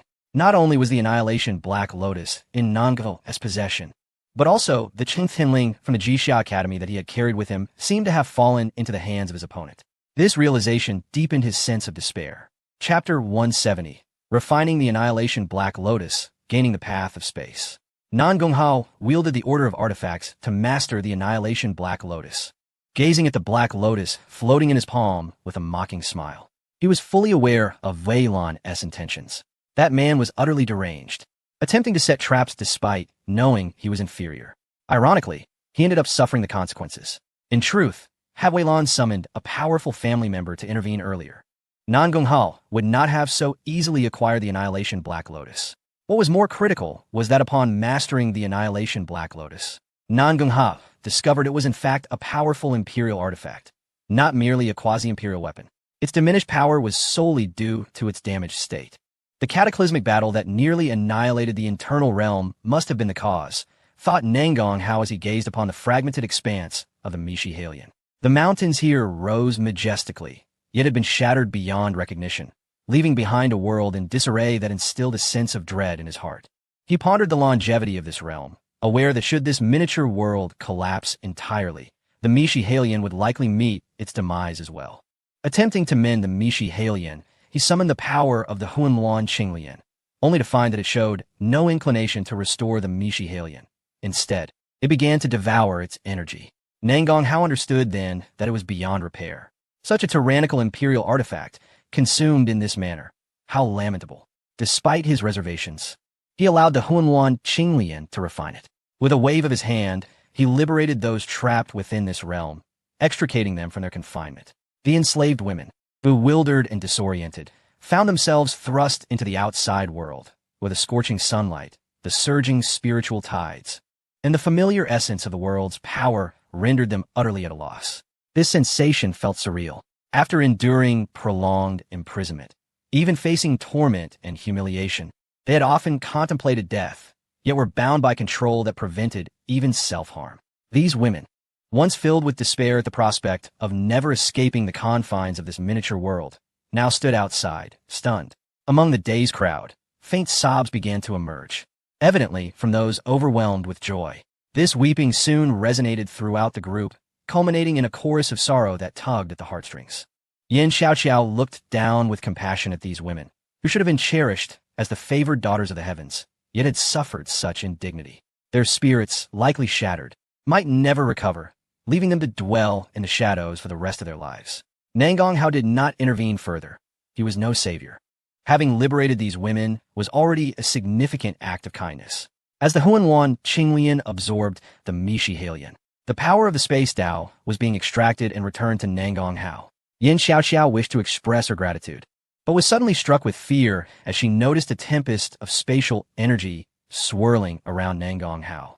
This intangible force repelled her approach, creating an unstable space around him. She could even sense that the nearby spiritual energies and laws were being crushed. Was this the space Tao? Yin Xiaoxiao nearly gasped. Nang Hao, immersed in the potent energies of the space Tao, felt the instability around him deepen. Initially, it manifested as a tempest that severed all, but gradually transformed into black holes that began to distort the void. Though Yin Xiaoxiao was at a considerable distance, she still felt a terrifying pull, as if she might be drawn in and crushed. She recoiled in fear, as did the women below. The black holes grew larger, consuming the vast tides of spiritual energy, drawing in the immense essence of the world, which then flowed back to Nangong Hao. Yin Xiaoxiao's eyes sparkled with awe as she murmured, "What formidable spatial power! Who is he, and how does he possess such extraordinary talent, grasping the space Tao with such potency?" An unexpected thought crossed her mind. How wonderful it would be if Nangong Hao were to be her betrothed. Her cheeks flushed as she shyly regarded him, contemplating that while he may not be exceptionally handsome, his presence and talent made him quite admirable as a husband. As for whether he might take an interest in her, she had no concerns. She had long been aware of her stunning beauty, capable of ranking among the top 5, even in a place as populated with beauties as Yingnu Zone. The Huanluan Qinglian swiftly completed the refinement of the Mishi Halian, and Nangong Hao emerged from his trance, satisfaction evident on his face. At last, the pursuit has not been in vain. Congratulations, Senior, on comprehending the space Tao. Yin Xiaoxiao approached with a radiant smile. Many women who had initially intended to approach now felt inadequate and refrained from doing so, recognizing that they could not compare to her beauty. Nangong Hao, however, disregarded her allure and frowned. "Why have you not yet departed?" Yin Xiaoxiao hesitated. I have yet to express my gratitude. It is unnecessary. You may leave now, and so may the others. He gestured dismissively. The women exchanged glances, astounded. It was their first experience being dismissed by a man. Yin Xiaoxiao felt a pang of discontent. Even the likes of the young city lord would be captivated by her beauty. Why did this man show no interest at all? "Senior, you must allow us to know your esteemed name. When I return to Yingnu Zone to report this matter, I should be able to explain and express my gratitude," she implored, seeking to forge a connection with Nangong Hao. Yet he seemed surprised. "Are you truly a disciple of Yingnu Zone?" Although she had previously claimed as much, her words had cast doubt in Nangong Hao's mind, leading him to believe she was lying. Yin Xiaoxiao produced the Yingnu Zone token she always carried. "This cannot be forged. You may inspect it." Nangong Hao examined it closely. The black token, its material unknown, bore the 3 characters of Yingnu Zone on its face. Upon glancing at those characters, an imposing figure materialized in his mind, a female emperor, whose mere phantom radiated an aura that inspired reverence. Nangong Hao quickly retracted his energy, astonishment etched on his features. "You are indeed a disciple of Yingnu Zone? Do you know Qin Xiuyao and Qin Yinar?" Upon hearing this, Yin Xiaoxiao's expression fell. Yet, a realization dawned upon her. No wonder the senior showed her no interest. He favored the Qin sisters. Though they had only recently arrived in Zhongzhou, their beauty had already garnered significant attention, with countless talents vying for an audience with them, even lurking outside Yingnu Zone for a glimpse of their grace. Chapter 171. Arrival at Yingnu Zone. The infatuated admirers of his fiancée, Yin Xiaoxiao, unwilling to concede, noted that although she was close friends with the Qin sisters, Nangong Hao might be her only chance to escape Tianyong City. She had a firmly hold onto his influence. "Senior, so you admire Xiuyao and her sister? I should inform you that they both have someone they adore, and it happens to be the same man." Yin Xiaoxiao spoke earnestly. Nangong Hao raised an eyebrow. "You are quite close with Xiuyao? Who do you say they admire?" "It's the man who recently vanquished countless talents in Zhongzhou, Nangong Hao," she replied. "You may find this hard to believe, but Qin Xiuyao is engaged to Nangong Hao, even murmuring his name in her sleep. Qin Yinar, too, is infatuated, constantly referring to him as Hao Ji." Yin Xiaoxiao hurriedly clarified. Nangong Hao chuckled. "It seems you truly are close with Xiuyao. As you know, she calls me Nangong." "Indeed, I am very close with Xiuyao, so, senior, you should abandon any thoughts of her. Yin Xiaoqiao began to persuade him to forsake his pursuit of the Qin sisters, only to realize that Nangong Hao's words did not align with her expectations. She widened her eyes in astonishment, gazing at Nangong Hao. You are. As Nangong Hao liberated his power, a violet aura erupted from above his head, transforming into an ancient seal, the mark of a hunt from the primordial realm. Upon witnessing this scene, Yin Xiaoqiao felt a wave of darkness wash over her, nearly fainting. She could never have imagined that she would encounter Nangong Hao, let alone that he would rescue her and become the romantic figure of her dreams. It was hard to believe that she had once looked down upon him, hoping that Qin Shuiyao and her sister would find affection elsewhere. Yet now, she found herself deeply ensnared in her own feelings. Especially when she lifted her gaze to behold Nangong Hao's face, her heart instantly became a whirlwind of emotions. How handsome! It turned out that as Nangong Hao broke free from his constraints, he not only restored the ancient mark, but also revealed his true countenance. His unparalleled beauty captivated all the women present, causing their hearts to race and their mouths to water. He was simply breathtaking. Then, a divine light enveloped Nangong Hao, obscuring his features with a natural radiance, making him appear as if he were a deity, resplendent and imposing, evoking a profound desire to prostrate oneself in reverence before him. This aura was even more enchanting than his divine visage. Yin Xiaoqiao gazed at him in a daze, murmuring, if only such a man could love me once, I would willingly die on the spot. The other women revealed expressions of bittersweet longing. If I were still pure, I would gladly become his concubine or servant. But now I feel unworthy, resigned to a life of solitary contemplation of him. Why must I endure such misfortune and humiliation, only to encounter a man so perfect that I dare not approach him? His visage may linger in my heart for countless years, impossible to forget. Such a flawless man could surely cause upheaval in Zhongzhou. A chorus of sighs escaped the lips of the women, as they seemed to foresee the chaos that Nangong Hao would unleash upon Zhongzhou. However, Nangong Hao paid them little heed, turning to Yin Xiaoqiao and saying, "Take me to the Yingzong." Yin Xiaoqiao was so entranced by Nangong Hao that she did not immediately register his words. "Wake up!" Nangong Hao communicated telepathically, jolting her from her reverie. Yin Xiaoqiao shook herself awake and quickly looked at him. "Apologies, what did you just say?" "Take me to the Yingzong." Nangong Hao repeated calmly. To the Yingzong? Like this? Yin Xiaoqiao hesitated. "You bear the ancient mark. You might attract unwanted attention. The hunting mark from the primordial realm could provoke even the mightiest forces." Nangong Hao replied indifferently, "No problem, let us go." Seeing his resolute demeanor, Yin Xiaoqiao felt she had no choice but to lead the way, her heart brimming with anxiety. After all, who knew if Nangong Hao would clash with the Yingzong? Moreover, let us not forget that there were many outsiders at the foot of the Yingzong. Those individuals might also try to make a move against Nangong Hao. With a mix of trepidation, Yin Xiaoqiao guided Nangong Hao to the Yingzong as one of the 7 most formidable forces in Zhongzhou.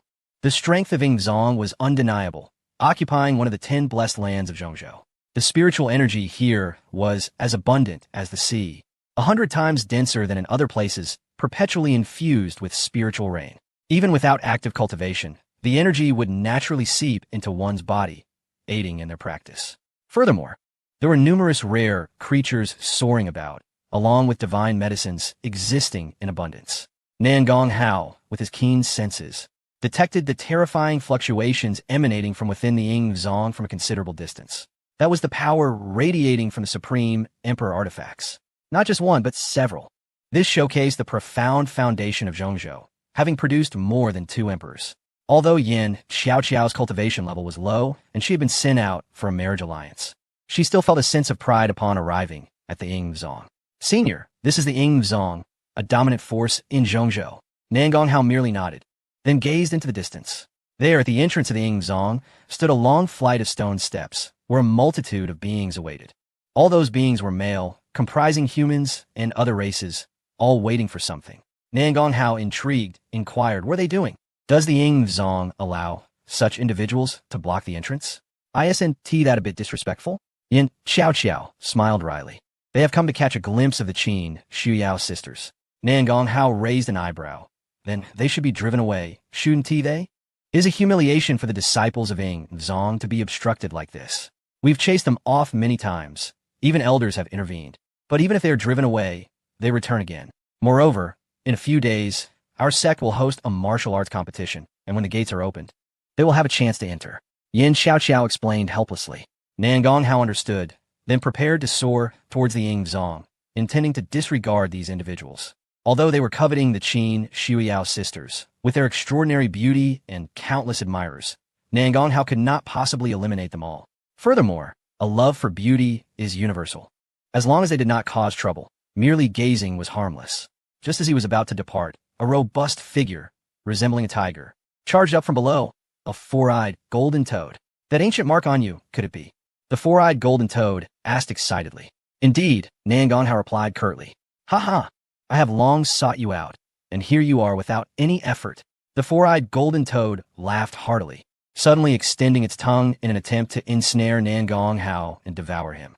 Upon witnessing this, Yin Xiaoqiao's face flashed with sympathy. While it was true that Nan Gonghao possessed the ancient mark, not just anyone could challenge him. Chapter 172. The Battle Against the Obsessive Admirers. Yin Xiaoqiao sends warning. Nan Gonghao stared at the lightning-fast tongue approaching, letting out a cold snort. With a crack, the tongue instantly shattered, blood mist spraying. Ah! The four-eyed golden toad screamed in agony, utterly taken aback by Nan Gonghao's strength, realizing that merely a scoff had shattered its innate divine ability. It was unwilling to concede, its four eyes emitting a black glow. This was a toxic light. Those struck would be swiftly corroded by the venom within. Several beings, who had recognized Nan Gonghao's identity and were considering taking advantage, now fled in terror upon seeing the four beams of poisonous light. Simultaneously, these beings lamented their delay. Nan Gonghao was about to be killed by the toxic light. Buzz! A beam of golden light erupted from Nan Gonghao's eyes. The Great Might Golden Light. This was a weakened version of the Great Might Tianlong, consisting of two golden beams.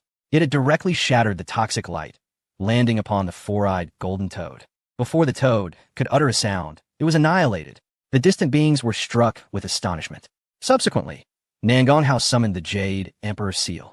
The sacred spirit within the seal radiated joy, then surged towards the crowd of enemies, attempting to ambush Nan Gonghao, crushing them with overwhelming force.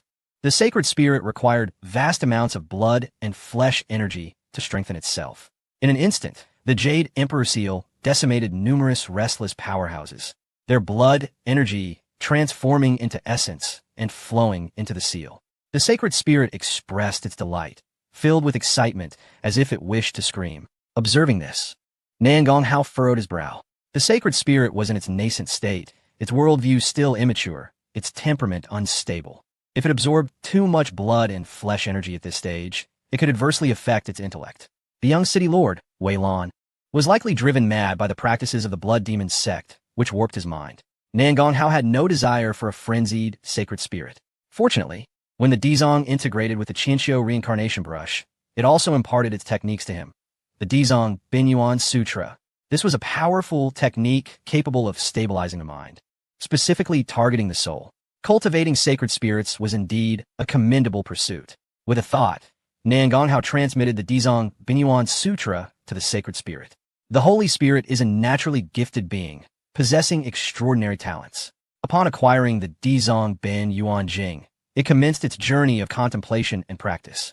A radiant aura emanated from its body, exuding an unparalleled sanctity that swiftly dissipated the malevolent energies surrounding it. In that moment, it embodied the essence of the Holy Spirit, pure and brimming with ethereal charm. Nan Gonghao retracted the Yu Huang seal, and with a detached gaze, addressed the onlookers below. Have you all been slaughtered by the New Zone? His inquiry, though calm, sent chills of dread rippling through the hearts of all present, for they understood that Nan Gonghao was indeed intent on their annihilation. Yin Xiaoqiao hastily stepped forward, her voice low and urgent. Senior, among them are descendants of some first-rate factions. Their familial power is formidable, and eliminating them may lead to complications. No sooner had she spoken than several figures soared upward, each a paragon of talent, some already renowned in their own right, worthy of the title of heroes. You must be Nan Gonghao. A youth clad in a purple robe remarked with a slight smile. You are even more audacious than the tale suggests. Beside him, a young man with white hair scoffed derisively. They say your combat prowess is unparalleled. While I am skeptical, I would not underestimate you. Yet, to openly declare your intention to confront us all is indeed brazen. With these words, More than a dozen others ascended, their gazes fixed intently upon Nangong Hao. Every talented individual harbors pride. The name of Nangong Hao resonates too loudly. It is fair to say that, even without the ancient mark, these individuals would be eager to surpass him. Moreover, this is the Ying Nu Zone, where all of their dreamlike aspirations reside. Naturally, they would not retreat, aiming to showcase their abilities. Gradually, hundreds of figures from below took to the skies, their expressions menacing as they encircled Nangong Hao. Upon witnessing this, Yin Xiao's countenance paled with concern.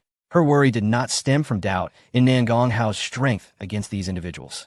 Quite the contrary, she feared that his ease in dispatching these so-called paragons would only serve to exacerbate the situation. For many of them were heirs of significant factions.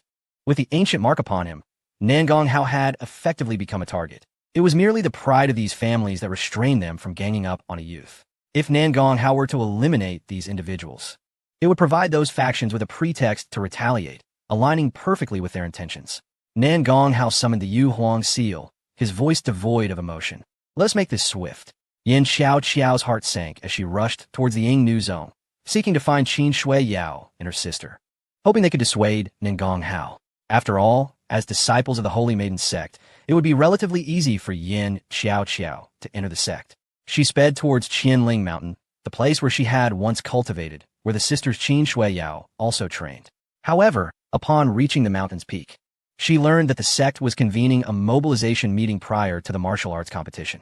All disciples intending to participate had gathered at the main peak of the Ying Nu Zone. Hastily, Yin Xiao dashed forward. The Ying Nu Zone was vast, and she expended her foundational energy to accelerate her flight directly towards the main peak. Upon her arrival, she encountered a senior sister from Qianling Mountain, who looked at her in astonishment and whispered, "Why have you returned? Were you not in Tianyong City discussing the marriage alliance? Has it been settled? How are the negotiations for the bride price going?" With a bitter smile, Yin Xiao replied, "Senior sister, the matter is long-winded. Where is Shui Yao? I urgently need to find her." Shui Yao? The senior sister's expression shifted. Our master has high hopes for her this time, intending for her to participate in the competition. However, it seems she has encountered some resistance. Master is currently in the Great Hall debating with her uncles. The senior sister appeared somewhat aggrieved. Yin Xiao's face drained of color. She had not anticipated such a situation. Why had all misfortunes converged upon her? Nevertheless, she remained undeterred, asking, "Is there any way to summon Shui Yao? Even Yin would suffice." The senior sister sighed. "What troubles you, junior sister? Our master is striving to secure an opportunity for Shui Yao. If she were to leave now, what would that signify? As for Yin, she is also one of the participants and cannot leave either." Despair washed over Yin Xiao. "I had a matter of life and death. Shui Yao's fiancé, Nangong Hao, is outside the sect, battling with the suitors of Shui Yao and her sister. It may lead to fatalities." "Oh heavens, is that true?" the senior sister exclaimed. The main peak was a sacred ground of the sect, with all the elders convened for discussions. Though the crowd numbered in the thousands, it was eerily quiet. One could hear a pin drop. At that moment, the senior sister's outcry echoed loudly, reaching the assembly hall. With fear gripping her, the senior sister quickly covered her mouth, but it was too late. A voice from the hall retorted mockingly, "Little junior sister, your disciple truly lacks decorum, causing such a ruckus at the main peak. She, as a senior sister, should have displayed greater composure, not to mention the newly arrived disciples, Qin Shui Yao and Qin Yin. Thus, I firmly oppose their participation in the competition." Upon hearing this, the senior sister was utterly horrified. It was over. She would face the master's wrath.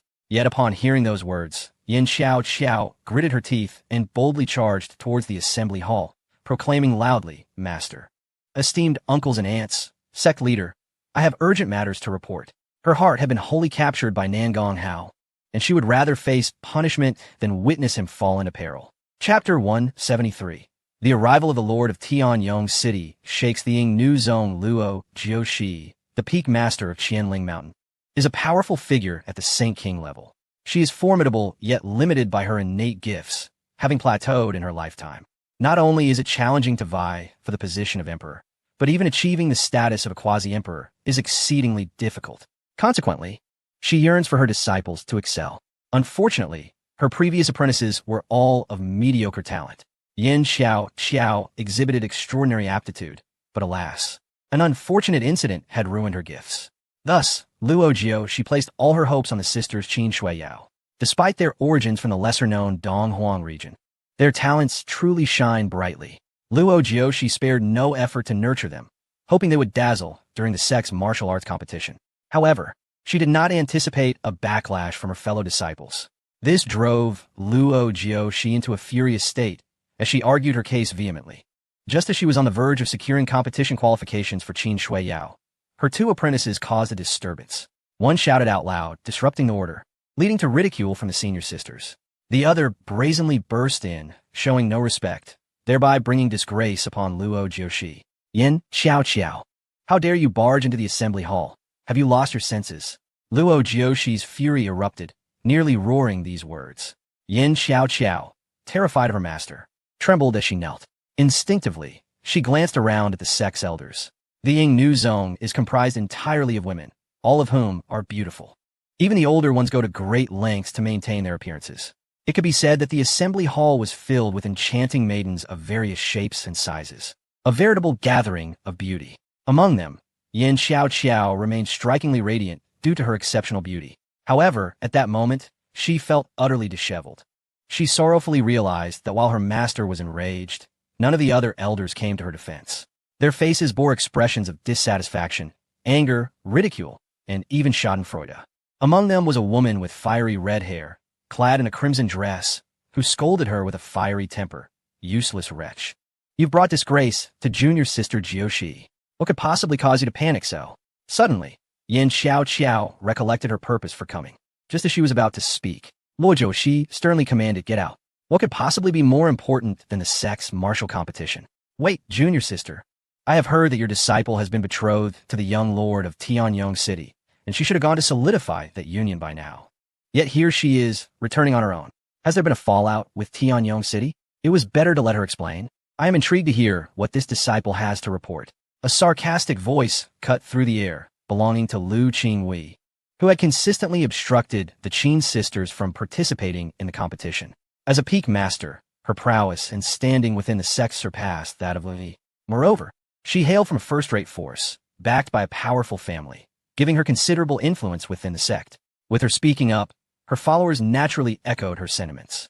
Indeed, the young lord of Tianyong City has sought a marriage alliance, and Yin Xiao is already promised. Are you attempting to flee from your wedding?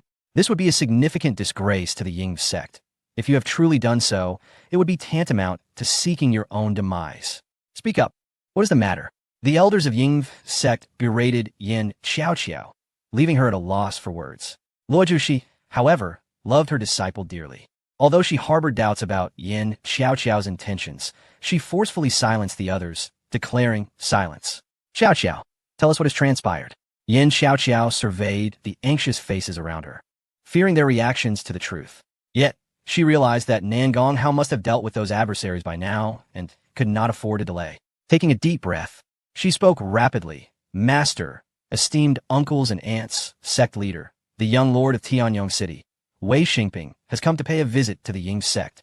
I wish to inquire why my son, who went to greet your disciple Yin Xiao, was robbed of his protective treasure and suffered a devastating blow to his soul." An enraged voice echoed from outside Ying's sect. Yin Xiao's face turned pale. She had not anticipated the swift arrival of Tianyong City. The members of Ying's sect were equally astonished, all eyes turning to Yin Xiao. Luo Jiao, aware of Yin Xiao's reluctance to marry, was immediately filled with anger and concern upon hearing Wei Xingping's inquiry, exclaiming, "Xiao, what is the meaning of this?" Yin Xiao bit her lip, unsure how to respond. Just then, Nangong Hao's voice resonated from outside the sect. "It was I who did it. Originally, Tianyong City could have remained uninvolved, but now that you seek trouble, it seems Tianyong City has no reason to exist." Upon hearing this, everyone's expression shifted, especially the Qin sisters. As the crowd speculated on who dared to provoke the lord of Tianyong City, Qin Yinner joyfully exclaimed, "Brother Hao has arrived." Everyone turned in astonishment. Luo Shi furrowed her brow and asked, "Yinner, calm down. Who were you just referring to?" Qin Xiao stepped forward earnestly. "Master, my fiancé Nangong Hao has come." This statement plunged the room into silence. Everyone gazed at Qin Xiao in disbelief. They were well aware of who Nangong Hao was, but had not expected this relationship. Even Luo Zhuxi's expression shifted dramatically as she hurriedly questioned, Xu Yao, what did you just say? Which Nangong Hao? The very Nangong Hao who was pursued in the ancient land. He is my fiancé, Qin Xiuyao asserted, fully aware that Luo Zhuxi wanted her to lie. However, she refused to do so. Her engagement to Nangong Hao was an unalterable fact. Qin Yenner chimed in, yes. My brother-in-law is also my fiancé. Luo Zhuxi nearly fainted from anger upon hearing this. She was furious, stating, very well, I shall see what that boy is truly capable of. Without further ado, she dashed out, clearly intent on confronting Nangong Hao. Others also wished to follow. For women are often drawn to gossip. However, the normally silent sect master of Ying sect raised her hand gently, casting forth a radiant light that coalesced into a precious mirror, suspended in midair. The mirror shimmered and soon revealed the scene outside Ying sect. The gathered experts were taken aback, realizing that their sect leader also wished to observe the unfolding events. A hush fell over the crowd as they focused intently on the mirror. The Qin sisters attempted to leave, but were intercepted by several disciples from Qianling Mountain. Yin Xiaoqiao seized the opportunity to slip away, fearing Nangong Hao might not recognize her masteress' authority and cause further chaos. Outside the mountain gate, Nangong Hao held the Yuhuang seal, standing alone. Those envious of the Qin sisters were no match for him. The Yuhuang seal had utterly annihilated them, consuming their flesh and blood completely. Their laws and orders had merged into the chaos Qinglian. Originally, Nangong Hao had planned to enter the sect to find someone, but he had not anticipated Tianyong City pursuing him. Actually, I have been waiting for you. Nangong Hao coldly regarded Wei Xingping. Chapter 174, The Path of Gravity Versus. Nangong Hao Wei Xingping appeared as a middle-aged male cultivator, yet he had lived for tens of thousands of years and was a formidable Saint King. His position as the family head attested to his strength. At this moment, Wei Xingping glanced at Nangong Hao, noting the ancient mark upon his brow, and his pupils constricted. It is you. Indeed, Nangong Hao replied, his demeanor indifferent. I have awaited you for quite some time, but it seems you did not bring an imperial artifact with you. The Chaos Qinglian is capable of devouring damaged imperial artifacts. Nangong Hao had initially intended to consume their imperial artifacts. As for the imperial artifact from Tianyong City, if it remained undamaged, he would summon the Chaos Bell to shatter it. Regrettably, Wei Xingping had not brought any imperial artifacts. Wei Xingping's anger flared at Nangong Hao's words. Do not presume that a bit of talent makes you invincible. This is Zhongzhou, not some remote eastern wasteland. Here, experts abound, and prodigies are countless. Indeed, many from Zhongzhou have said the same. Nangong Hao replied with a hint of mockery. Many had warned him, yet he faced no issues at present. This was the greatest irony concerning Zhongzhou. Wei Xingping's face turned a deep shade of fury as he gritted his teeth, declaring, Since you are determined to seek death, I shall present your head to the ancient land in exchange for a reward. With a hum, the void trembled, and a golden war spear emerged. The spear towered over a person, forged entirely of gold, shrouded in ethereal mist, appearing immensely heavy. At that moment, Yin Xiaoqiao and Luo Zhuxi burst onto the scene. Be careful.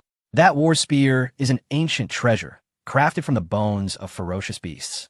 And Wei Xingping has cultivated the path of gravity, rendering his strength unmatched. Yin Xiaoqiao shouted in warning, fearing for Nangong Hao's safety. Luo Zhuxi shot a fierce glare at Yin Xiaoqiao, demanding, be silent. Wei Xingping, too, snarled, wretched girl. So, you conspired with him, harming my son. This accusation caused the expression of the Ying sect members to shift dramatically. Yin Xiaoqiao retorted furiously, your son sent the Blood Demon sect to ambush me.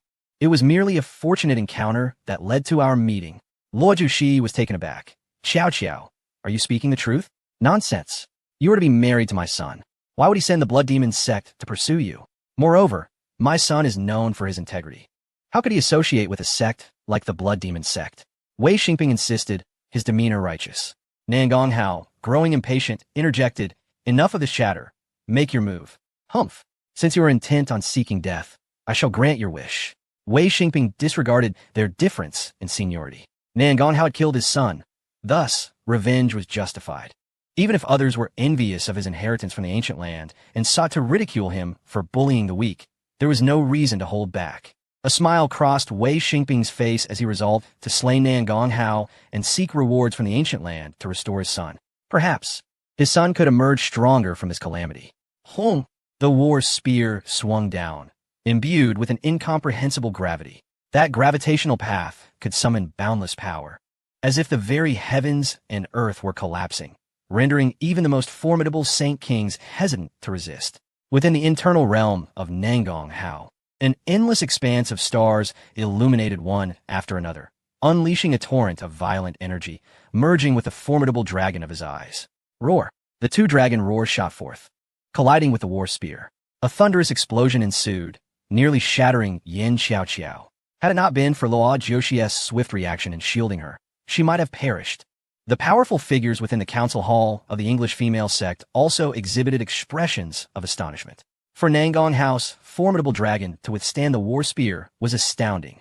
It was essential to note that he was merely a 4-star saint, while Wei Xingping had already attained the rank of Saint King. Moreover, his ascension was not through the use of fallen saint pills, but rather through genuine cultivation.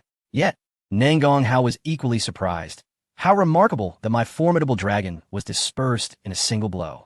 Those two celestial dragons, empowered by the strength of myriad stars, would typically compel any Saint King to retreat. Yet Wei Xingping shattered it with a single strike, indicating his formidable prowess. However, what seemed like praise to Nangong Hao was an immense humiliation for Wei Xingping.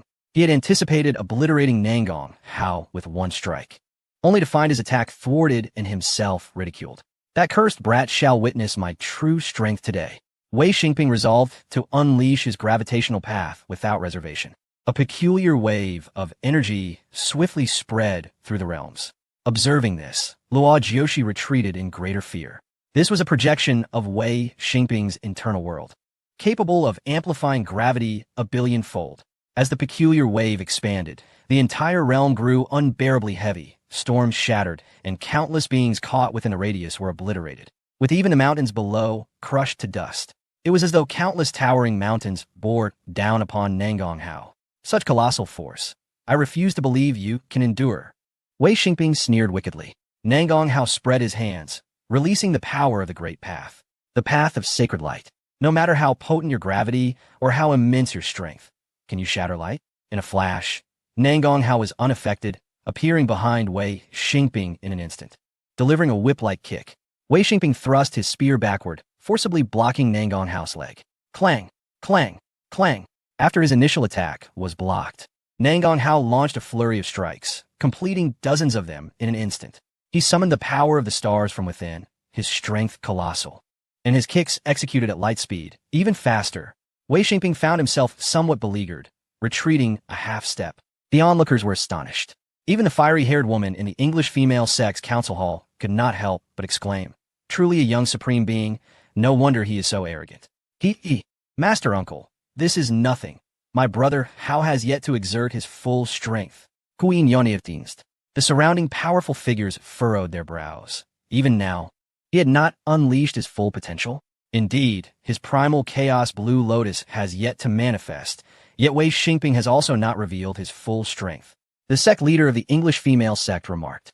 This clearly demonstrated how formidable Nangong Hao's prowess was, leaving them in awe. Meanwhile, outside the mountain gate, Wei Xingping was consumed by humiliation.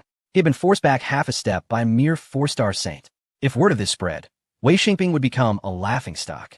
I shall personally crush you and cleanse this humiliation. Wei Xingping roared, as boundless gravity coiled around his war spear, striking down fiercely at Nangong Hao. Whoosh! As the spear passed, it shattered space itself, creating a rift. The ability to rupture space attested to the terrifying nature of this blow. Following the rift's emergence, chaotic energy entwined around the spear and descended upon Nangong Hao. Even if he transformed into sacred light, he could not withstand this lethal strike. After all, if one could shatter space, one could also shatter light. No one believed Nangong Hao could withstand it. Yet, rather than evade, Nangong Hao surged forward. This caused many onlookers' pupils to constrict. They could not comprehend what confidence Nangong Hao possessed to confront such a dreadful attack. It was known that even Luo Jiuxi could not help but assess the strengths of both sides, believing she herself could not withstand this strike. Just as the spear descended, a distorted black hole appeared above Nangong Hao's head.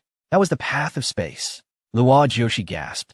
He is merely a 4-star saint, yet he possesses 2 forms of great path power, both of which are extraordinarily potent. The other members of the English female sect were equally astounded. The black hole above Nangong Hao's head devoured Wei Xingping's strength. The war spear, originally carrying immeasurable might, capable of carving a vast canyon into the earth, fell silently upon the black hole, vanishing without a trace. Witnessing this, Wei Xingping was filled with a mix of astonishment and fury. Where did you acquire the path of space? From the Annihilation Black Lotus, Nangong Hao replied nonchalantly. Wei Xingping felt as though he might explode with rage, his eyes turning crimson. He wanted to curse, but words failed him in his frustration. In fury, Wei Xingping resolved. I refuse to believe you can truly be invincible. Wei Xingping pointed into the void. Fall.